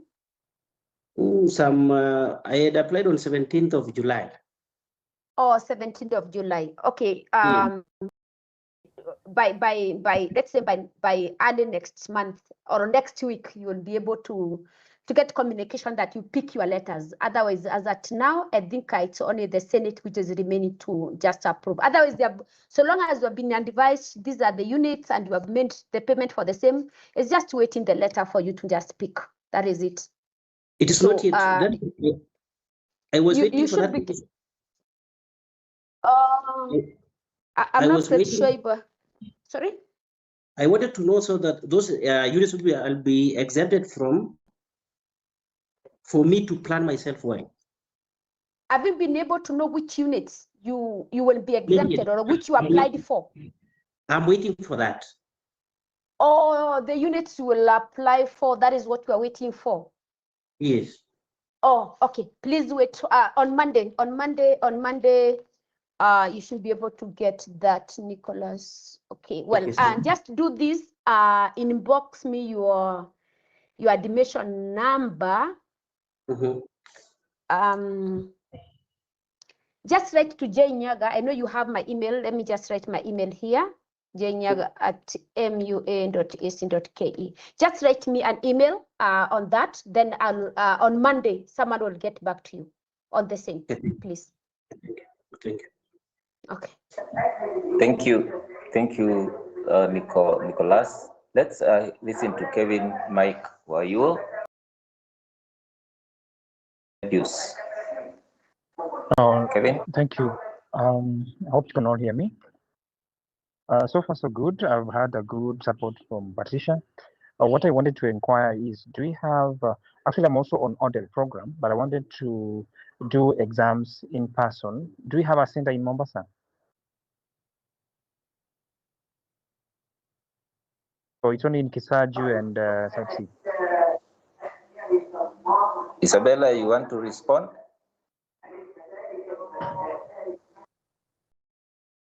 Thank you, MC, and thank you. The student was asked the question about in-person exams in Mombasa. Currently, we have two centers where we do physical exam. That is South Sea and Kisaju campus, and the other mode, that is where we do our physical exam. For online exam, that is our second option. And then when it comes to physical exam in the other centers, the university is currently working on it, and we'll get back to you once we have finalized on those plans. But currently what we are working with is the online option of sitting for exams if you're not able to come to South Sea or Kisaju campus for physical exam. Thank you. Okay, thanks. Thank you so much, Pius. Tigo. Pius? Okay, good afternoon. Hello? Good afternoon, Pius. We can hear you. Okay, I'm Pius, a new student. My question was, classes, according to the chart I've seen, classes are supposed to begin on Monday 31st. And it happened, we had registered, but we can't access this student portal. Again, we have not selected the units. Example for my case, I was told there will be some units I will be exempted. So I had to give those transcripts, that certificate. So up to now, I haven't received any information about that since I had paid. So can you advise kindly on what I'm supposed to do?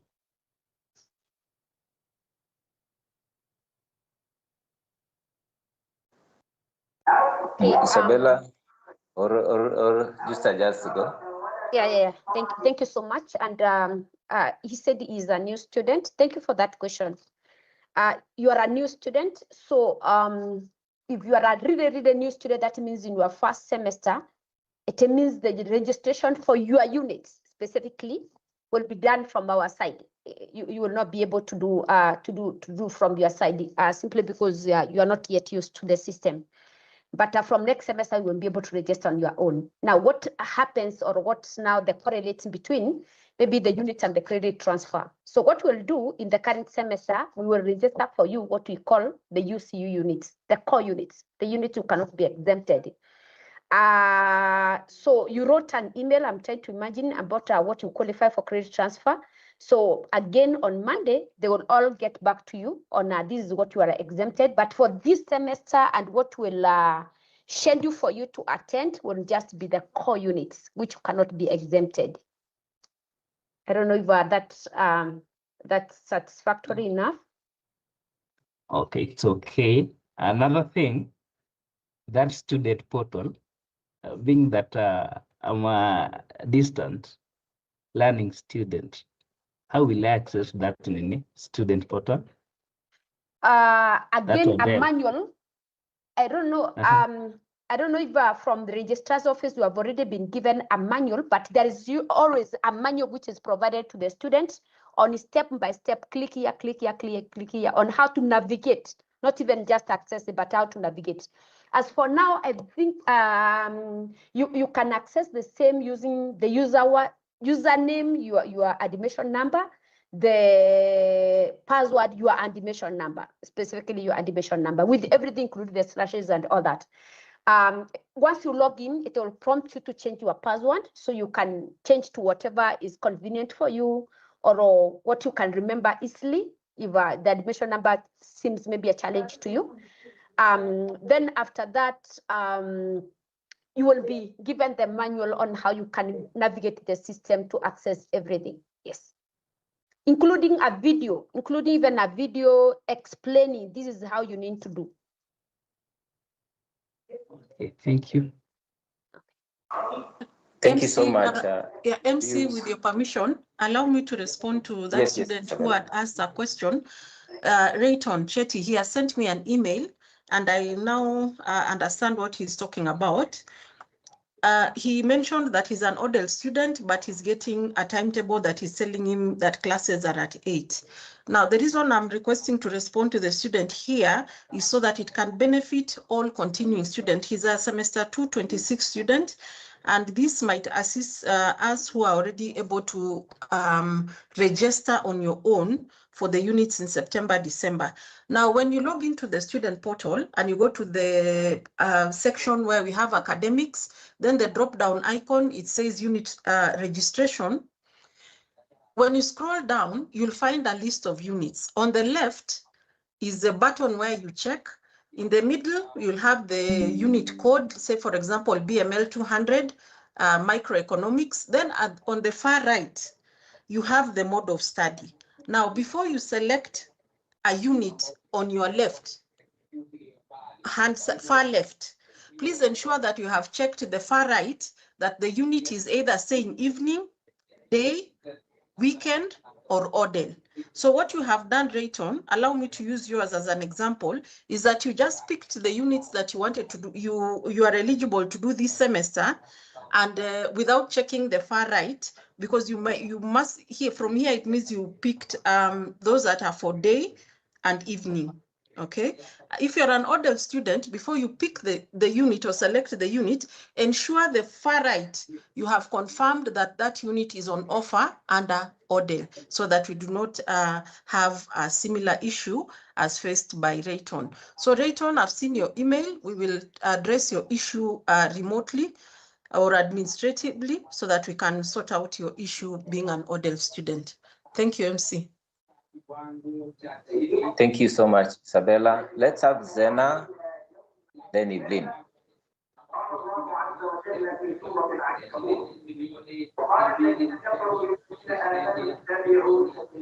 Zena, we can't hear you.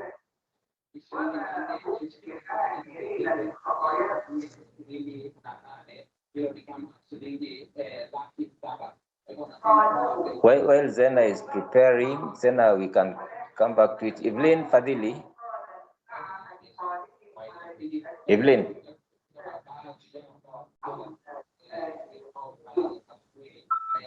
Yeah, good afternoon. Good afternoon, Evelyn. Hello. So my question is on the new portal. I mistakenly chose evening classes for a particular unit, and I wanted to change it to ODEL. I'm trying to change the unit from evening classes to ODEL, but there's no provision for that. I wanted to know how to approach it, if you can advise on that.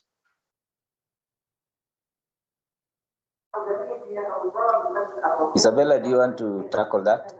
Yes, thank you for your question. Now, once you have submitted, after you have picked the units, as I have explained to you, at the bottom there, it says you submit your units. Once you have submitted, you're not able to change on your own. So what you do, Madam, the lady who has asked the question, please send an email right away to odeladmin@mua.ac.ke, and then you list the units that you have registered under evening and wish to change to ODEL, and then you indicate at the end there, you indicate your full name and your admission number so that we can be able to assist you.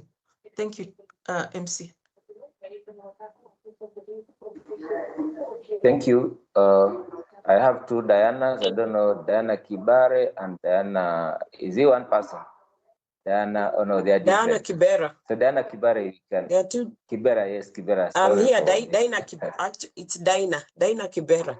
So, Diana Kibera, yes. Yes, I'm a continuing student in BDS, ODEL, and I have about 10 units to go. And this semester, I wanted to pick 6, of course.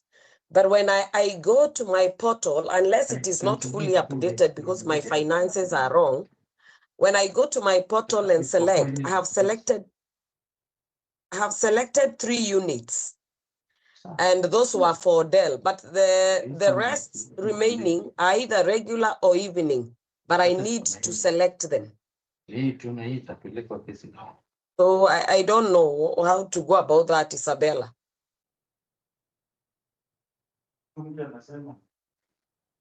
Yeah, thank you. For those cases where you're not able to view the unit, I request that you do that email so that we can assist you from our end. Ensure that at the end of your email, you indicate your admission number so that we can be able to look at your portal from our end, kindly. We shall be able to assist you. Thank you.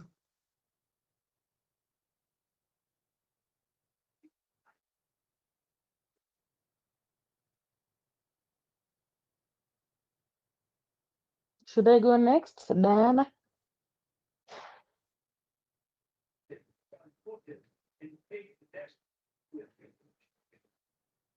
Yes, you can. Okay, my name is Diana. I'm a new Odell student. And I had just a few concerns. First of all, is on the student portal, how to navigate it. And secondly, since I'll be based in Arusha, Tanzania, and luckily I'm in Nairobi right now, and I have time to come to the South Sea campus. So I just wanted your direction on who should I come to when I reach there, so that I can get support on either how to navigate on the student portal, getting a student ID, and how the program that I'm in will be.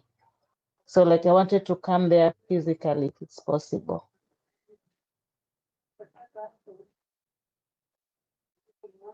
Yes, that's it.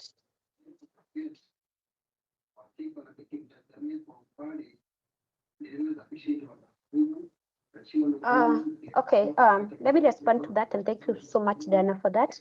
Would you want to come today or next week? Today, since I'll be leaving tomorrow morning. Okay, if it is today, once you arrive at the the campus is located in South Sea. I'm not pretty sure if you know where South Sea is, but if you are using the Uber, you tell them you're going to South Sea Management University of Africa, they will bring you all the way up to here. If you are in town, CBD, and you want to use the public means, then you will need to go to bus station. I'll just use an Uber. It will be easier for me. Uber is much better. Uber is easier from all dimensions. So just take Uber, tell them you're going to South Sea Management University of Africa, then they will be able to bring you all the way up to the campus. Now, once you arrive at the reception, at the gate, ask them where the reception is. But of course, you will see the big building, the reception. Then once you get there at the reception, ask them the admission office or admission office. Then you will be able to meet Florence there. She will be able to guide you on how to navigate the system. I am also in South Sea campus right now. Isabella is also in South Sea campus right now, so we'll be able to also meet and you ask us some of the questions you have. Karibu. Welcome. Thank you. See you soon. See you.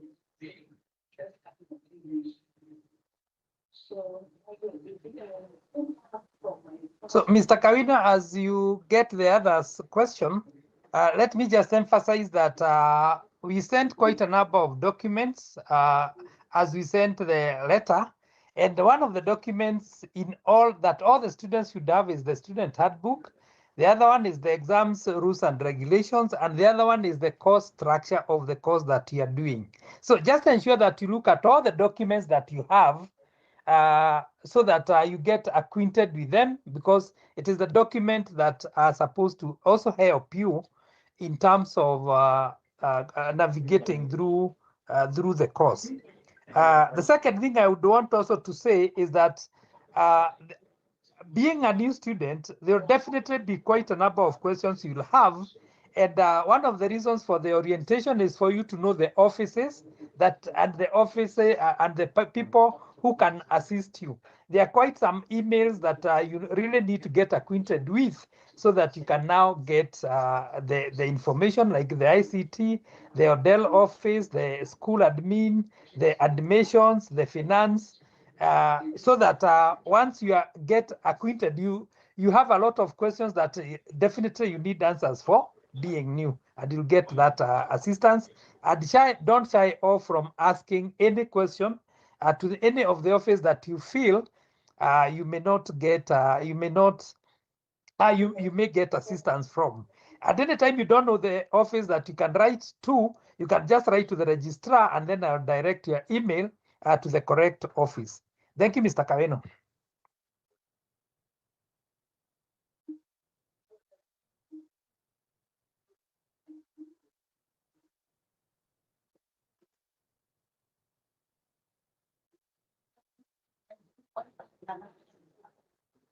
Management University.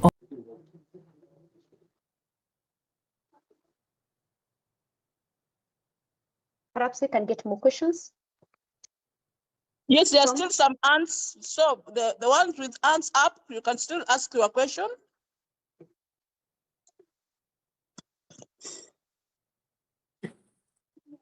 Hi. Hi. I'm a new Odell student taking BML. My question is, since I've already registered, but I've not paid, I've not met the 60% requirement, so I've not been able to get the portal. Does it mean that up until I meet the 60% requirement, that's when I'll be able to access the portal, or rather get the portal? Absolutely, you're right. You're very much right, because it is system programmed. So automatically you have to click the 60% for it to automatically open from your side.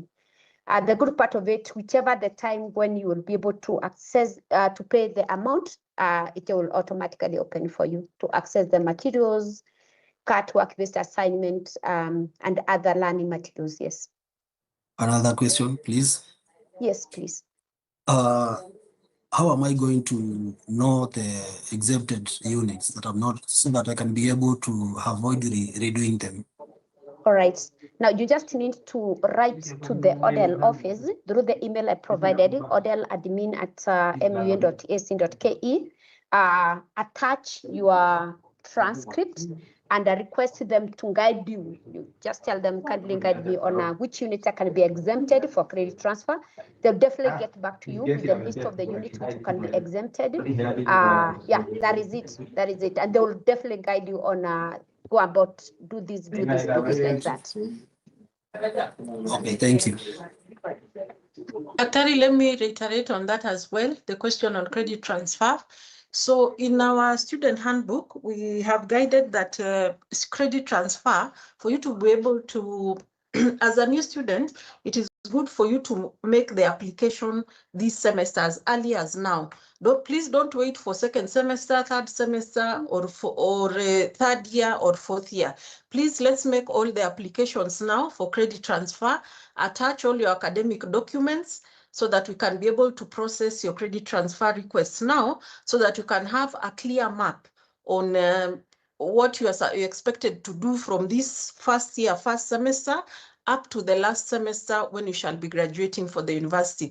Remember, the VC said that we need to be diligent, we need to really be keen on what we are supposed to be doing as a student. So one of the key issues here now is that you need to make that credit transfer application this first year, first semester, so that you can do away with the credit transfers which you will be awarded, and remain with the units which you're supposed to do CAT work-based and the final exam. Thank you.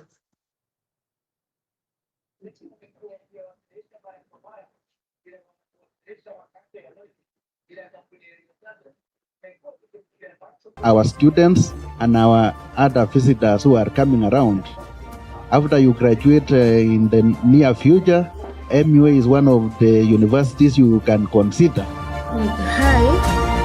Hi, I'm back again.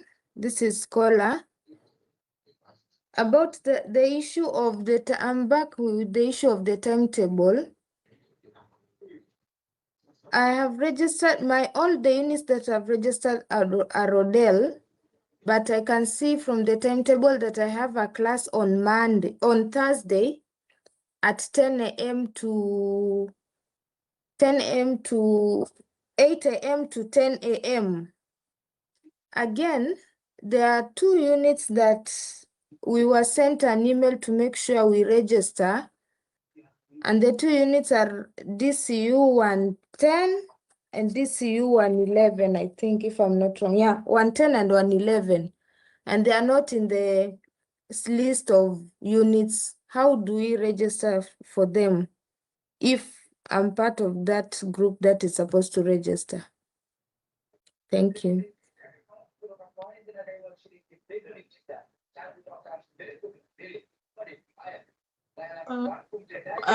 Just to respond to your concern that you have raised in terms of unit registration, showing that you have a class at 8. Earlier, I had responded to Mr. Rayton Chetty. He had the same issue. So what you need to do, madam, is just send us an email, because once you have submitted the units during registration, you are not able to revise on your own. We have to do it administratively. But those of us who have not registered, just to clarify on this issue, this is the second time it is being raised. Please ensure when you log into the student portal, you go to the section on academics, click on the drop-down icon, unit registration, then you scroll down. Down there, you'll see the units that are on offer. On the far left, you'll see a box that you need to check or tick. Then the next after that is the unit code and unit title. For example, BML 200 microeconomics. On the far right, you will see the mode of study assigned to that unit. It is either evening, day, weekend, or ODEL. So what you may have done, madam, is picked a unit that is on offer under both day and ODEL, but you picked the one under day. So you need to really verify. After you have found the unit down there, please check the far right to confirm that you're ticking the unit that is on offer under ODEL and not day, evening, or weekend. But what right now, to resolve your issue, please send that email so that we can be able to assist you from our end. I hope that is, I hope that will help you, madam. No, the units are all ODEL. They are all under ODEL, the 6 units. Yeah. Yes. They are all around ODEL. Hakuna yenye nimeregister ya day ama evening. Okay. So what is the issue inakwambia? Inaniambia, hiyo timetable inaniambia, on Thursday I have a class at 10 a.m. to 8 a.m. to 10 a.m. Specifically, let me tell you the class. Strategic Supply Chain Management on Thursday, 8 a.m. to 10 a.m. So what you need to do is just send us an email with that specific unit and your admission number. We'll resolve it remotely from our end. Email to odeladmin@mua.ac.ke. Okay. And the other issue of the units, there are 2 units, there are 2 specific units. Yes. We were told to register, that is DCU 110 and DCU 111. Yet they do not appear in the units that we are supposed to register. So I don't know if it is compulsory or maybe there are specific people who are supposed to register. Maybe you can clarify that. Just add that also to your email, because from our end we are able to see those units. But just send us the email with the 2 concerns, and then we will be able to support you. Okay. Thank you. Zaidi ya mara 2 kwa wiki, lakini hakuna wakati amewahi kunipigia simu usiku wa saa. Grace. Grace. Yeah. My name is Grace. I'm a PhD student. My issue is on finance. I asked a question earlier that wasn't responded to concerning the 5% discount. I asked where it applies, being that, for instance, in my case, I paid my semester fees last semester quite early. So does it come in for this semester's school fee such that I have that 5% discount applied on my semester fees? Secondly, when I check my portal under finance, there is nothing on my statement, whether it is I registered the unit. Usually, okay, from my experience last semester, the performer invoice could give me the amount I should pay, but this time everything is nil, including previous payments, receipts, the balance, everything is nil. So I need to know a picture of that pay and also concerning that 5% discount. Thank you.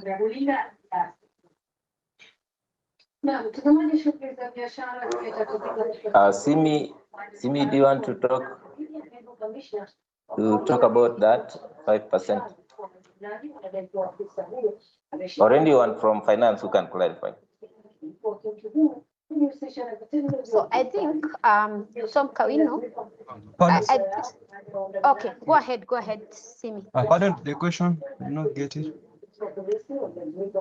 The student had declared the fee, has not gotten the 5%, and I wanted to know when it will be applied, if I'm not wrong. Is that Grace? Is that what you said, Grace? That's the first part. The second part is, does it now guide the second semester school fee such that I apply that discount? But also from my profile, even the performer invoice does not indicate any amount, neither does the balances or anything on finance.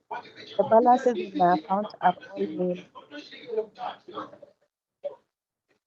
Okay, is it Christine? No, it's Grace Faith. Oh, Gracie. So the 5% discount applies when you pay earlier, before the closure of registration. And once you have cleared the fee, you ensure that you forward you share the email with your account manager, which I had shared, and I will share it again, requesting for the early bird. Then the amount will be updated. It can be transferred to the next semester, regardless of which semester you are.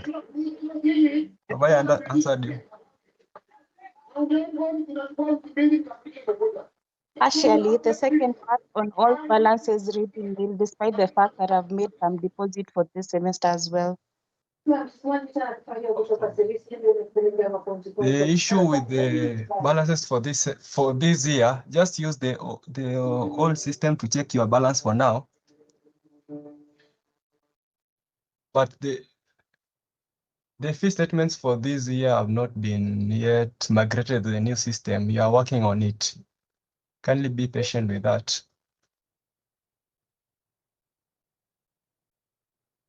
Maybe additionally, if there is something which is not clear, Grace, have you written the email here, Simi, which Grace can just write to them? Okay, well, yeah. I can see. Yes, sure. Yeah, please just pick the I've seen all of them. They are even actually here. Odell and the regular contact, PhD and professional courses, masters. Depending on the program you're doing, Grace, just do an email to them with the concern so that they can update your invoice, or they can update your statement. I don't know if that helps. Okay. Yes, thank you. Absolutely.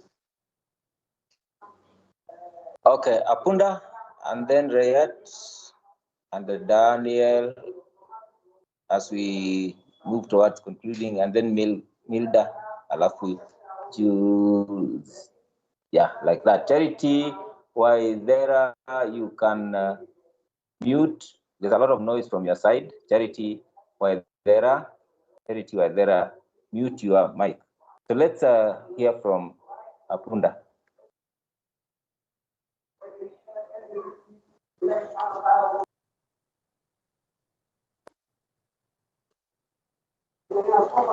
If Apunda is not ready, Rayat.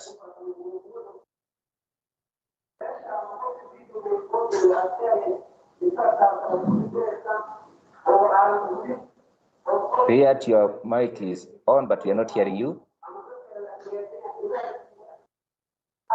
Can you hear me now? Yeah.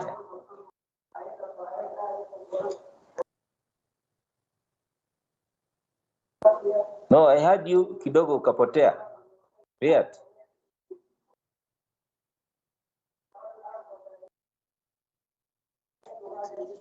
Rayat, you are lost again.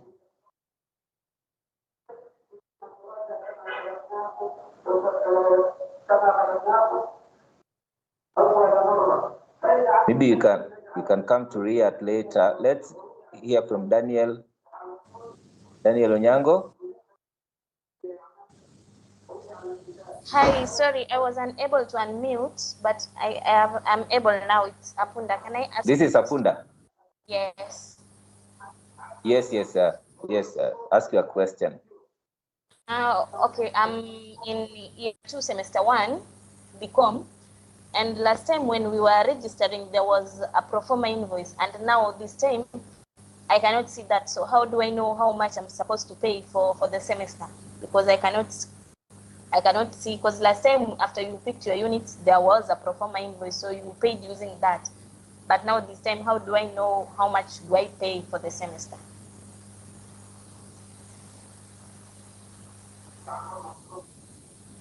Simi from finance. So you need to check your invoice. When you register your units, you can get the amount that you're supposed to pay from the pro forma invoice that you can generate from your portal. So it depends with the number of units that you'll be taking, the mode of study, and the course that you are doing. Thank you. How can I generate? I did not get. How can I generate it? You're saying I can generate from the portal. Yeah. So in your portal, you can go to course registration, academic, then course registration. If you have registered the units, if you scroll down, you'll see a tab showing pro forma invoice. That is in the new portal.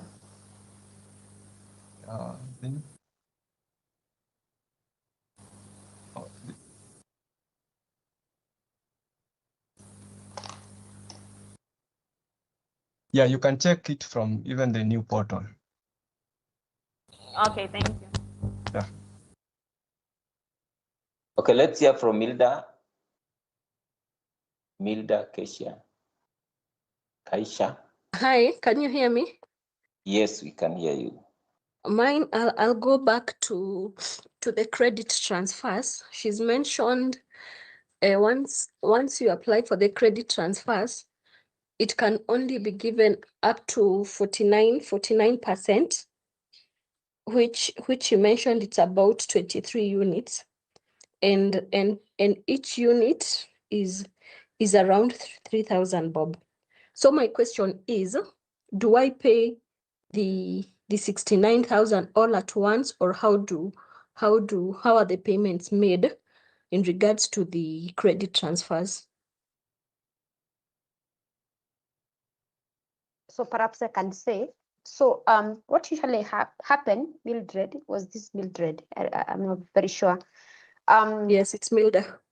Okay, Milda. So by the time we are processing your credit transfer, you need to have paid all the fees applicable to the same. And that is why we give the student at least 2 semesters for them to apply and and make payment for the same. It is recommended then that please go ahead, make a payment, just know which unit you are qualifying for, then make a payment, then you communicate to the school so that, or to the order, so that they can process the credit transfer. But please, before you make payment, ensure that you are advised which units or how many units do you qualify, because like you can see, it is the amount times the number of the units. So don't make payment before you know how many units specifically, as advised from our side.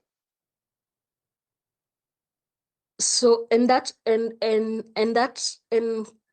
be done in person, or I must go through the portal?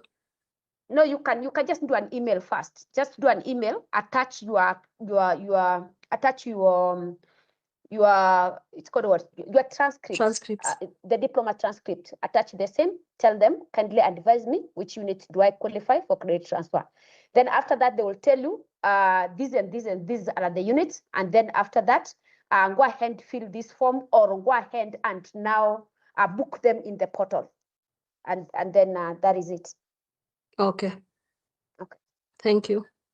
You're welcome. Thank you so much. I have two people left. That is Rayat and then Enos. Then we can go towards closing. So Rayat.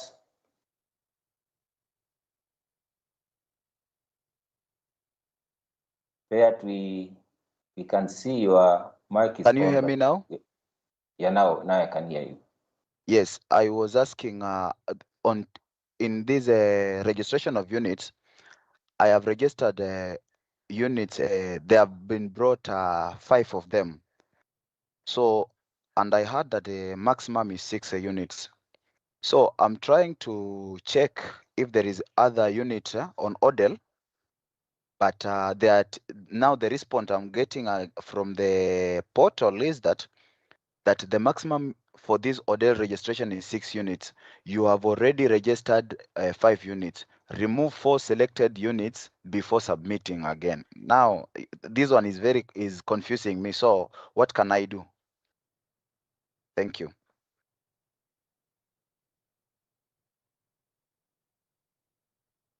Isabella, are you around? Yes, Rayton, just screenshot that feedback and share with us on Odell admin. We'll attend to it. Okay, thank you so much. Thank you. Okay. Okay, let's hear from Enos. Enos.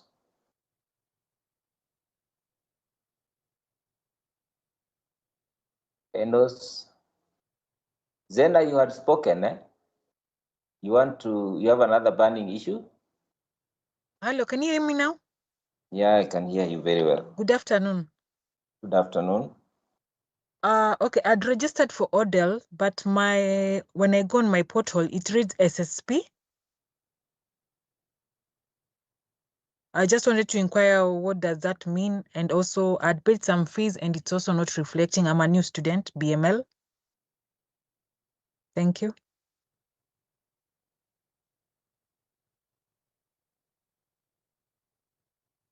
Zimi, can you talk about the fee? Zimi? Hello, good afternoon. So the fee for this year is yet to be migrated to the new system. We are still working on it. We are still consulting our developers. There's something which they are handling, but it will be updated.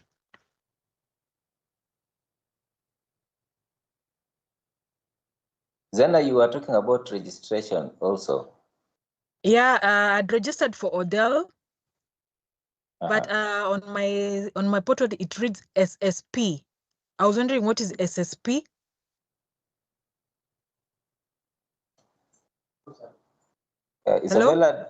Isabella, do you? Thank you, Zena. That when you admitted, you said you're a first year. This is your first semester. Yeah, I'm registering. Yeah, I'm a new student. Are you a government-sponsored student or self-sponsored? Self-sponsored. That is what it means, eh? That you're a self-sponsored student. Yes. Yeah. So we normally have, whenever we need data from the ERP, that is how, if we want to know how many self-sponsored students we have, that is the code we use. If we want to know how many government-sponsored students we have, that is the code we use to distinguish. Oh, okay. So basically, yes, that is in addition to now you being an Odell student. Okay. Yes, thank you. On the issue of credit transfers, I'm yet to receive a response. I did my email last week. You're a new student? Yes, and I was advised on the subjects that are the units that I'll be exempted. I did an email to get approval so that I can be able to make the payments. There's been no response. For block exemptions or the single transfers? The single. There are some units where the single ones. Okay, just forward me that email, then we'll attend to it then. Kindly to which email? isile@mu.ac.ke. Okay, thank you. Thank you. Hi. Okay. Thank you. So, Enos, you are the last person. You can. Okay. Yes. Okay. Thank you so much. I'm a new student under SILT, and my question is, I don't know if the 60% also applies on our end of the school fee, because sometimes you can imagine that you paid like 30 and then you still need another 28K immediately. So does it also apply? Because I'm also under OD. What is your distance learning? Yeah, that is my question.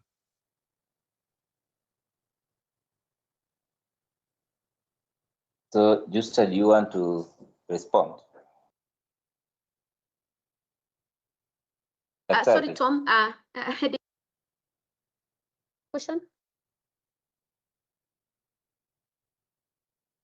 Enos, repeat Okay. that question. My question is, yes, I'm a new student under Sept.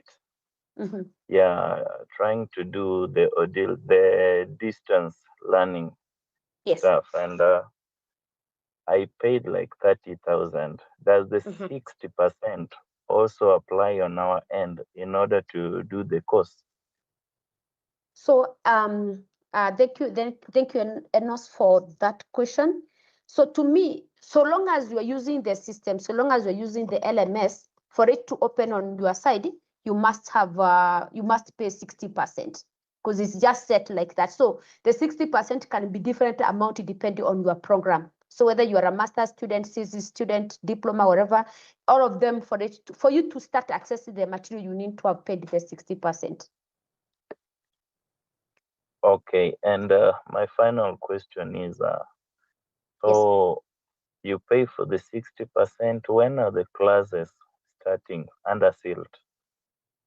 All the classes are due to start from next week on Monday. Okay. So the timetable will also be shared for you, the Sept student. The timetable I usually release depending on the program you're doing. So the Sept student will also get their timetable. Okay, so if you are not able to meet the 60%, what do you do?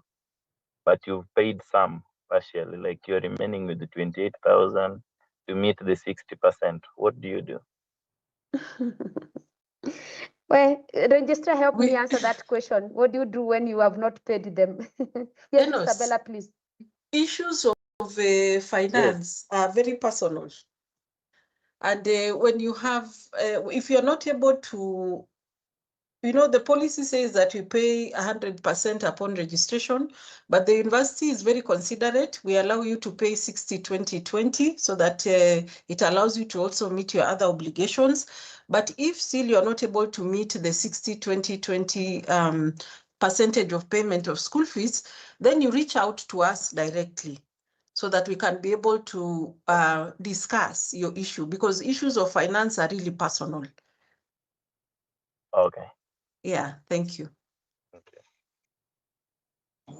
Okay, thank you so much all, and thank you all our students who are able to join the orientation. Orientation does not end with this one, about 6 hours of discussion. I believe there will be quite a number of training on those who are doing online on LMS. Please make sure you join those trainings. They are so important for you. There will be training on exams. There'll be training on quite a number of things that you need to know as you go along with your studies. So make sure you join those trainings whenever you see communication into your emails. Otherwise, we have come to a close, and I want to thank everyone who joined, including my colleagues, the faculty, and the students, student leadership. We all thank you for joining. I just want to request that one volunteer student gives a vote of thanks, and then one volunteer student also gives us a prayer. Kakai and Sabina, or these are old hands, eh? Not quite. Those are new hands. So Kakai, you will speak, and then you'll give a vote of thanks. Sabina, is this a new hand or a old hand? Sabina Saiba. Saiba, not Hello, Sabina. hello, Sorry hello. for that. Hello. Kakai, you'll give a vote of thanks. You speak first. Hi. And then when we have answered that question, you give a vote of thanks. Kakai, you can go. Okay. Mine was still on the 60% issue, because on your fee payment policy, it says the time frame is within 2 weeks after start of the semester. And what I'm getting, the semester starts on Monday. So is that window still open for 2 weeks, or do we have to pay the 60% first before we can start anything?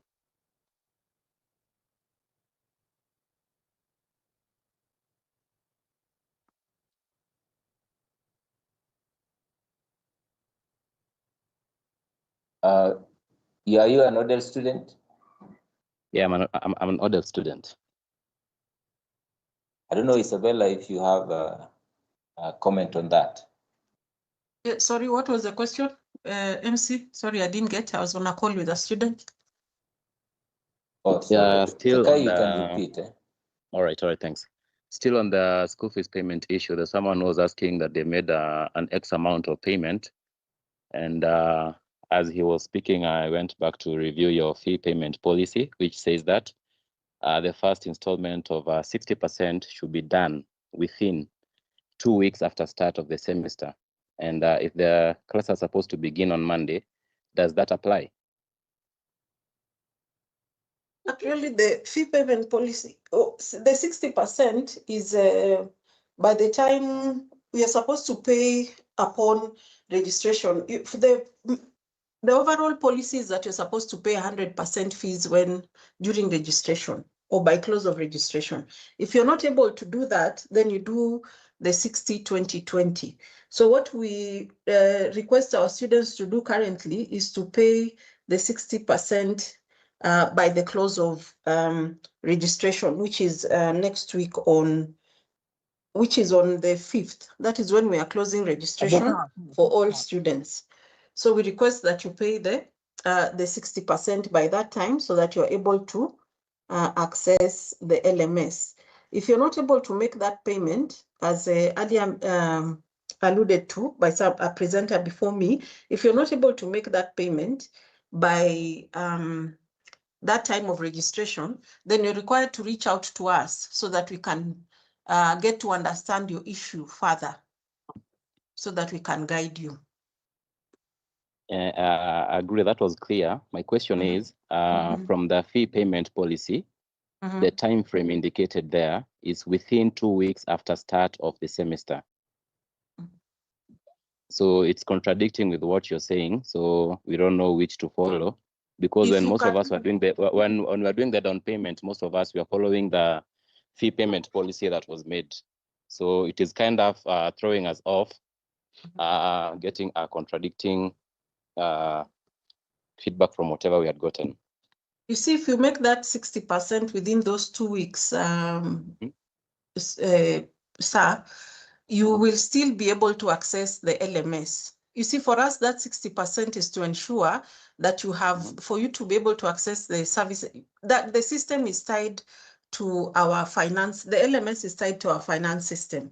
So without that 60%, you cannot be able to access the LMS. So even if you pay within those 2 weeks, it is still okay. And it won't affect the participation for classes, given that they're starting on Monday. Yeah, definitely there will be an effect, but then now we'll guide you further from there. You'll need to now reach out to your faculty members and see if there are any assignments that have been done and are due and have been closed off. Then you'll need to reach out to us so that we can see how we can support you further with our faculty members. Okay. Thank you so much. Thank you so much, Kakai. Before you give your, I wanted you to, because it's a volunteer student, to give a vote of thanks. So be ready. But I'm seeing Saiba. Hello. Sitaki kumwacha. Saiba, is that an Hello. old hand? Yes. Hi. I am a new student for ODEL, And I have a question for the admission fee. I paid it within the 2 months ago. I paid the admission fee, but I didn't get the admission email because for being here, I got the link from my colleague. So I'm asking why not did I get the email, the admission email, while I have paid the admission fee?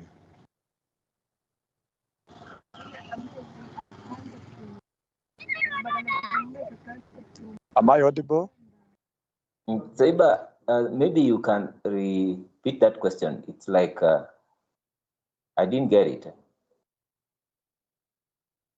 I said I am a new student. Yes. In the other program. Yes. I registered and paid the admission fee. But yes. I didn't get the admission email. So I am asking why didn't I get the admission email? Because I get this link from my colleague.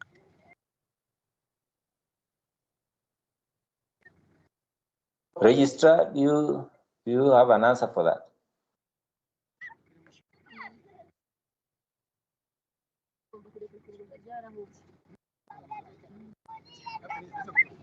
So Saiba, you are saying you got this link from a friend? Yes, because I didn't get the admission email. Email, oh yes, yes. Yeah. Registrar, do you want to clarify? Or anybody from admissions? Florence?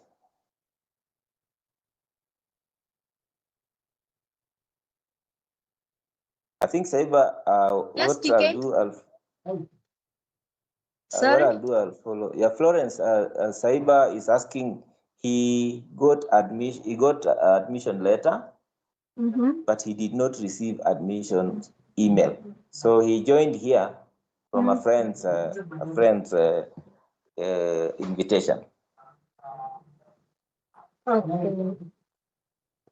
Maybe for him, what can be, let me write the email on the chat. You can write the email to admissions@NUA, then from there, I repeat it from there because I have to go back to the system and check where the status of the application. Already I wrote the email for the admission. You have admission number? No. For admission number, let me just write the email to admission, then from there I'll guide you on how to get the admission number. Yeah, maybe because for admission number you are supposed to pay 60% of the school fees, so that will be issued with admission number. Okay, thank you. So Saiba, you can write email to admissions@mua.ac.ke. Then I think you'll be sorted from there. Otherwise, thank you so much. I wrote the email already. You already wrote the email. Eh? Yeah. You already. I think the issue now is with admissions. I think the admissions department has already noted, and I think you'll be contacted from there. Okay. So let us. Thank you so much. Let us. I have a question. Even as you end. This is Doris. Eh? Yes, please. Now on order. Doris, as you ask the question, I also have a request. Eh? Yes, please. Kai will give a vote of thanks. Okay. Then when he finishes, you will pray. So ask your question, and then we go back to Not Kai, a problem. please. Okay. Now, as an ODEL student, the timetable will be posted on the platform, or it will be different.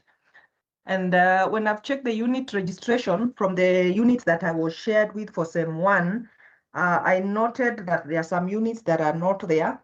So I needed maybe guidance on that one. If there is someone I can speak to on the side, I actually don't mind. considering the classes are starting on Monday. Then on ODEL, am I reading on my own, or will there be some classes I'll have to be joining? That's all. Thank you.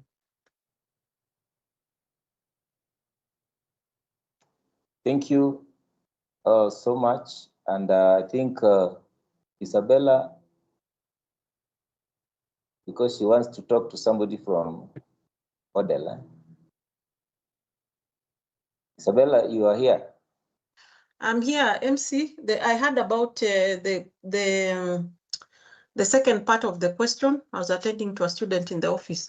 Where the student is asking if there are some classes they will attend. Yes, that is what we were referring to when we talked about, during my presentation on residential sessions. We will have some classes, we will have classes scheduled, and you will be able to attend some of them. And then as we continue to enhance our LMS, we will invite you for a training where we'll show you how faculty members are able to teach through the LMS, through recording of videos in the LMS, but that is not available now. It is part of what we are working on this semester. But to begin with, we will have the residential sessions. I didn't get the first part of the question. If you could please repeat. Registration of units. I saw, like on my platform, some of the units that were on the, how do we call it? The one you sent to us, the units I'm supposed to do. I saw some of them were not there. Offer? Yes. Yes. So do I just choose any 6 from the list that is on the platform? What you do, when did you join? I'm a new student. This semester? Yes. You've just begun? Yeah, I'm just about to begin the one starting on Monday. Okay, so what you need to do as a new student is to look at your course structure and see the units that are on offer under year 1, semester 1. That is what you're supposed to register. If you have a challenge, you can just write to us and we'll support you on odeladmin@mua.ac.ke. Okay. Yes. All right. Thank you. Thank you. Okay, thank you so much all for this. I just want to welcome Kakai to give a vote of thanks. And because Doreen will pray, I don't know whether DVC is here, if there is anything she wants to say before Kakai, because after Kakai, we'll just go towards closing. Okay. Yes, Tom, I'm still here. I'm listening to the questions of the students and their concern. They are very good and they are very interactive. So I don't have much to say, but just what I just said. You are most welcomed and all your concern will be sorted immediately. We usually have a service charter for response to your queries and to give you feedback. So any query you have, even those who have not asked, even though the ones you have not asked, just send them to the email. If you are an ODEL student, through the ODEL admin. If it's about registration, using admissions email, and they will be responded to you. We have officers for every region to respond to your queries. Thank you so much. Tom, back to you. Thank you so much. And I think we have come to a close. I will request Kakai to give a vote of thanks from student side. And then Doreen, you will offer a prayer for us. Kakai. All right. Thank you, Bwana Tom. On behalf of my fellow students, both new and continuing, I wish to sincerely thank the management and staff of the Management University of Africa for organizing today's orientation. Our thanks goes to the Vice Chancellor, DVC Dean, and specifically Bwana Tom Kawino for the warm welcome and the valuable guidance shared with us as we begin this journey. We also thank the faculty and administrative staff for their thorough preparation in making this session both informative and welcoming. We came here not knowing what to expect, but today's orientation has given us the confidence and clarity to start our studies here at MUA. And thank you for making us feel at home. We look forward to a fruitful journey ahead together. Asanteni sana. Okay. Thank you so much, With that, we Derin. shall pray. Our dear loving God, we thank you for this afternoon. Thank you because of the management of MUA that they've arranged this, Lord, for all the students. And Lord, we say thank you for allowing us have this meeting from 9 a.m. until now. Lord God Almighty, as we plan to start the new session as the students, we pray that you may be with us and guide us, oh God, those studying physically and online, both together with our lecturers and the admin staff, oh God, of this school. We pray, Lord, that you may help all of us, oh God. And even, Lord, we pray for provision for those who seek for school fees. This is our prayer in Christ Jesus, our Lord. Amen.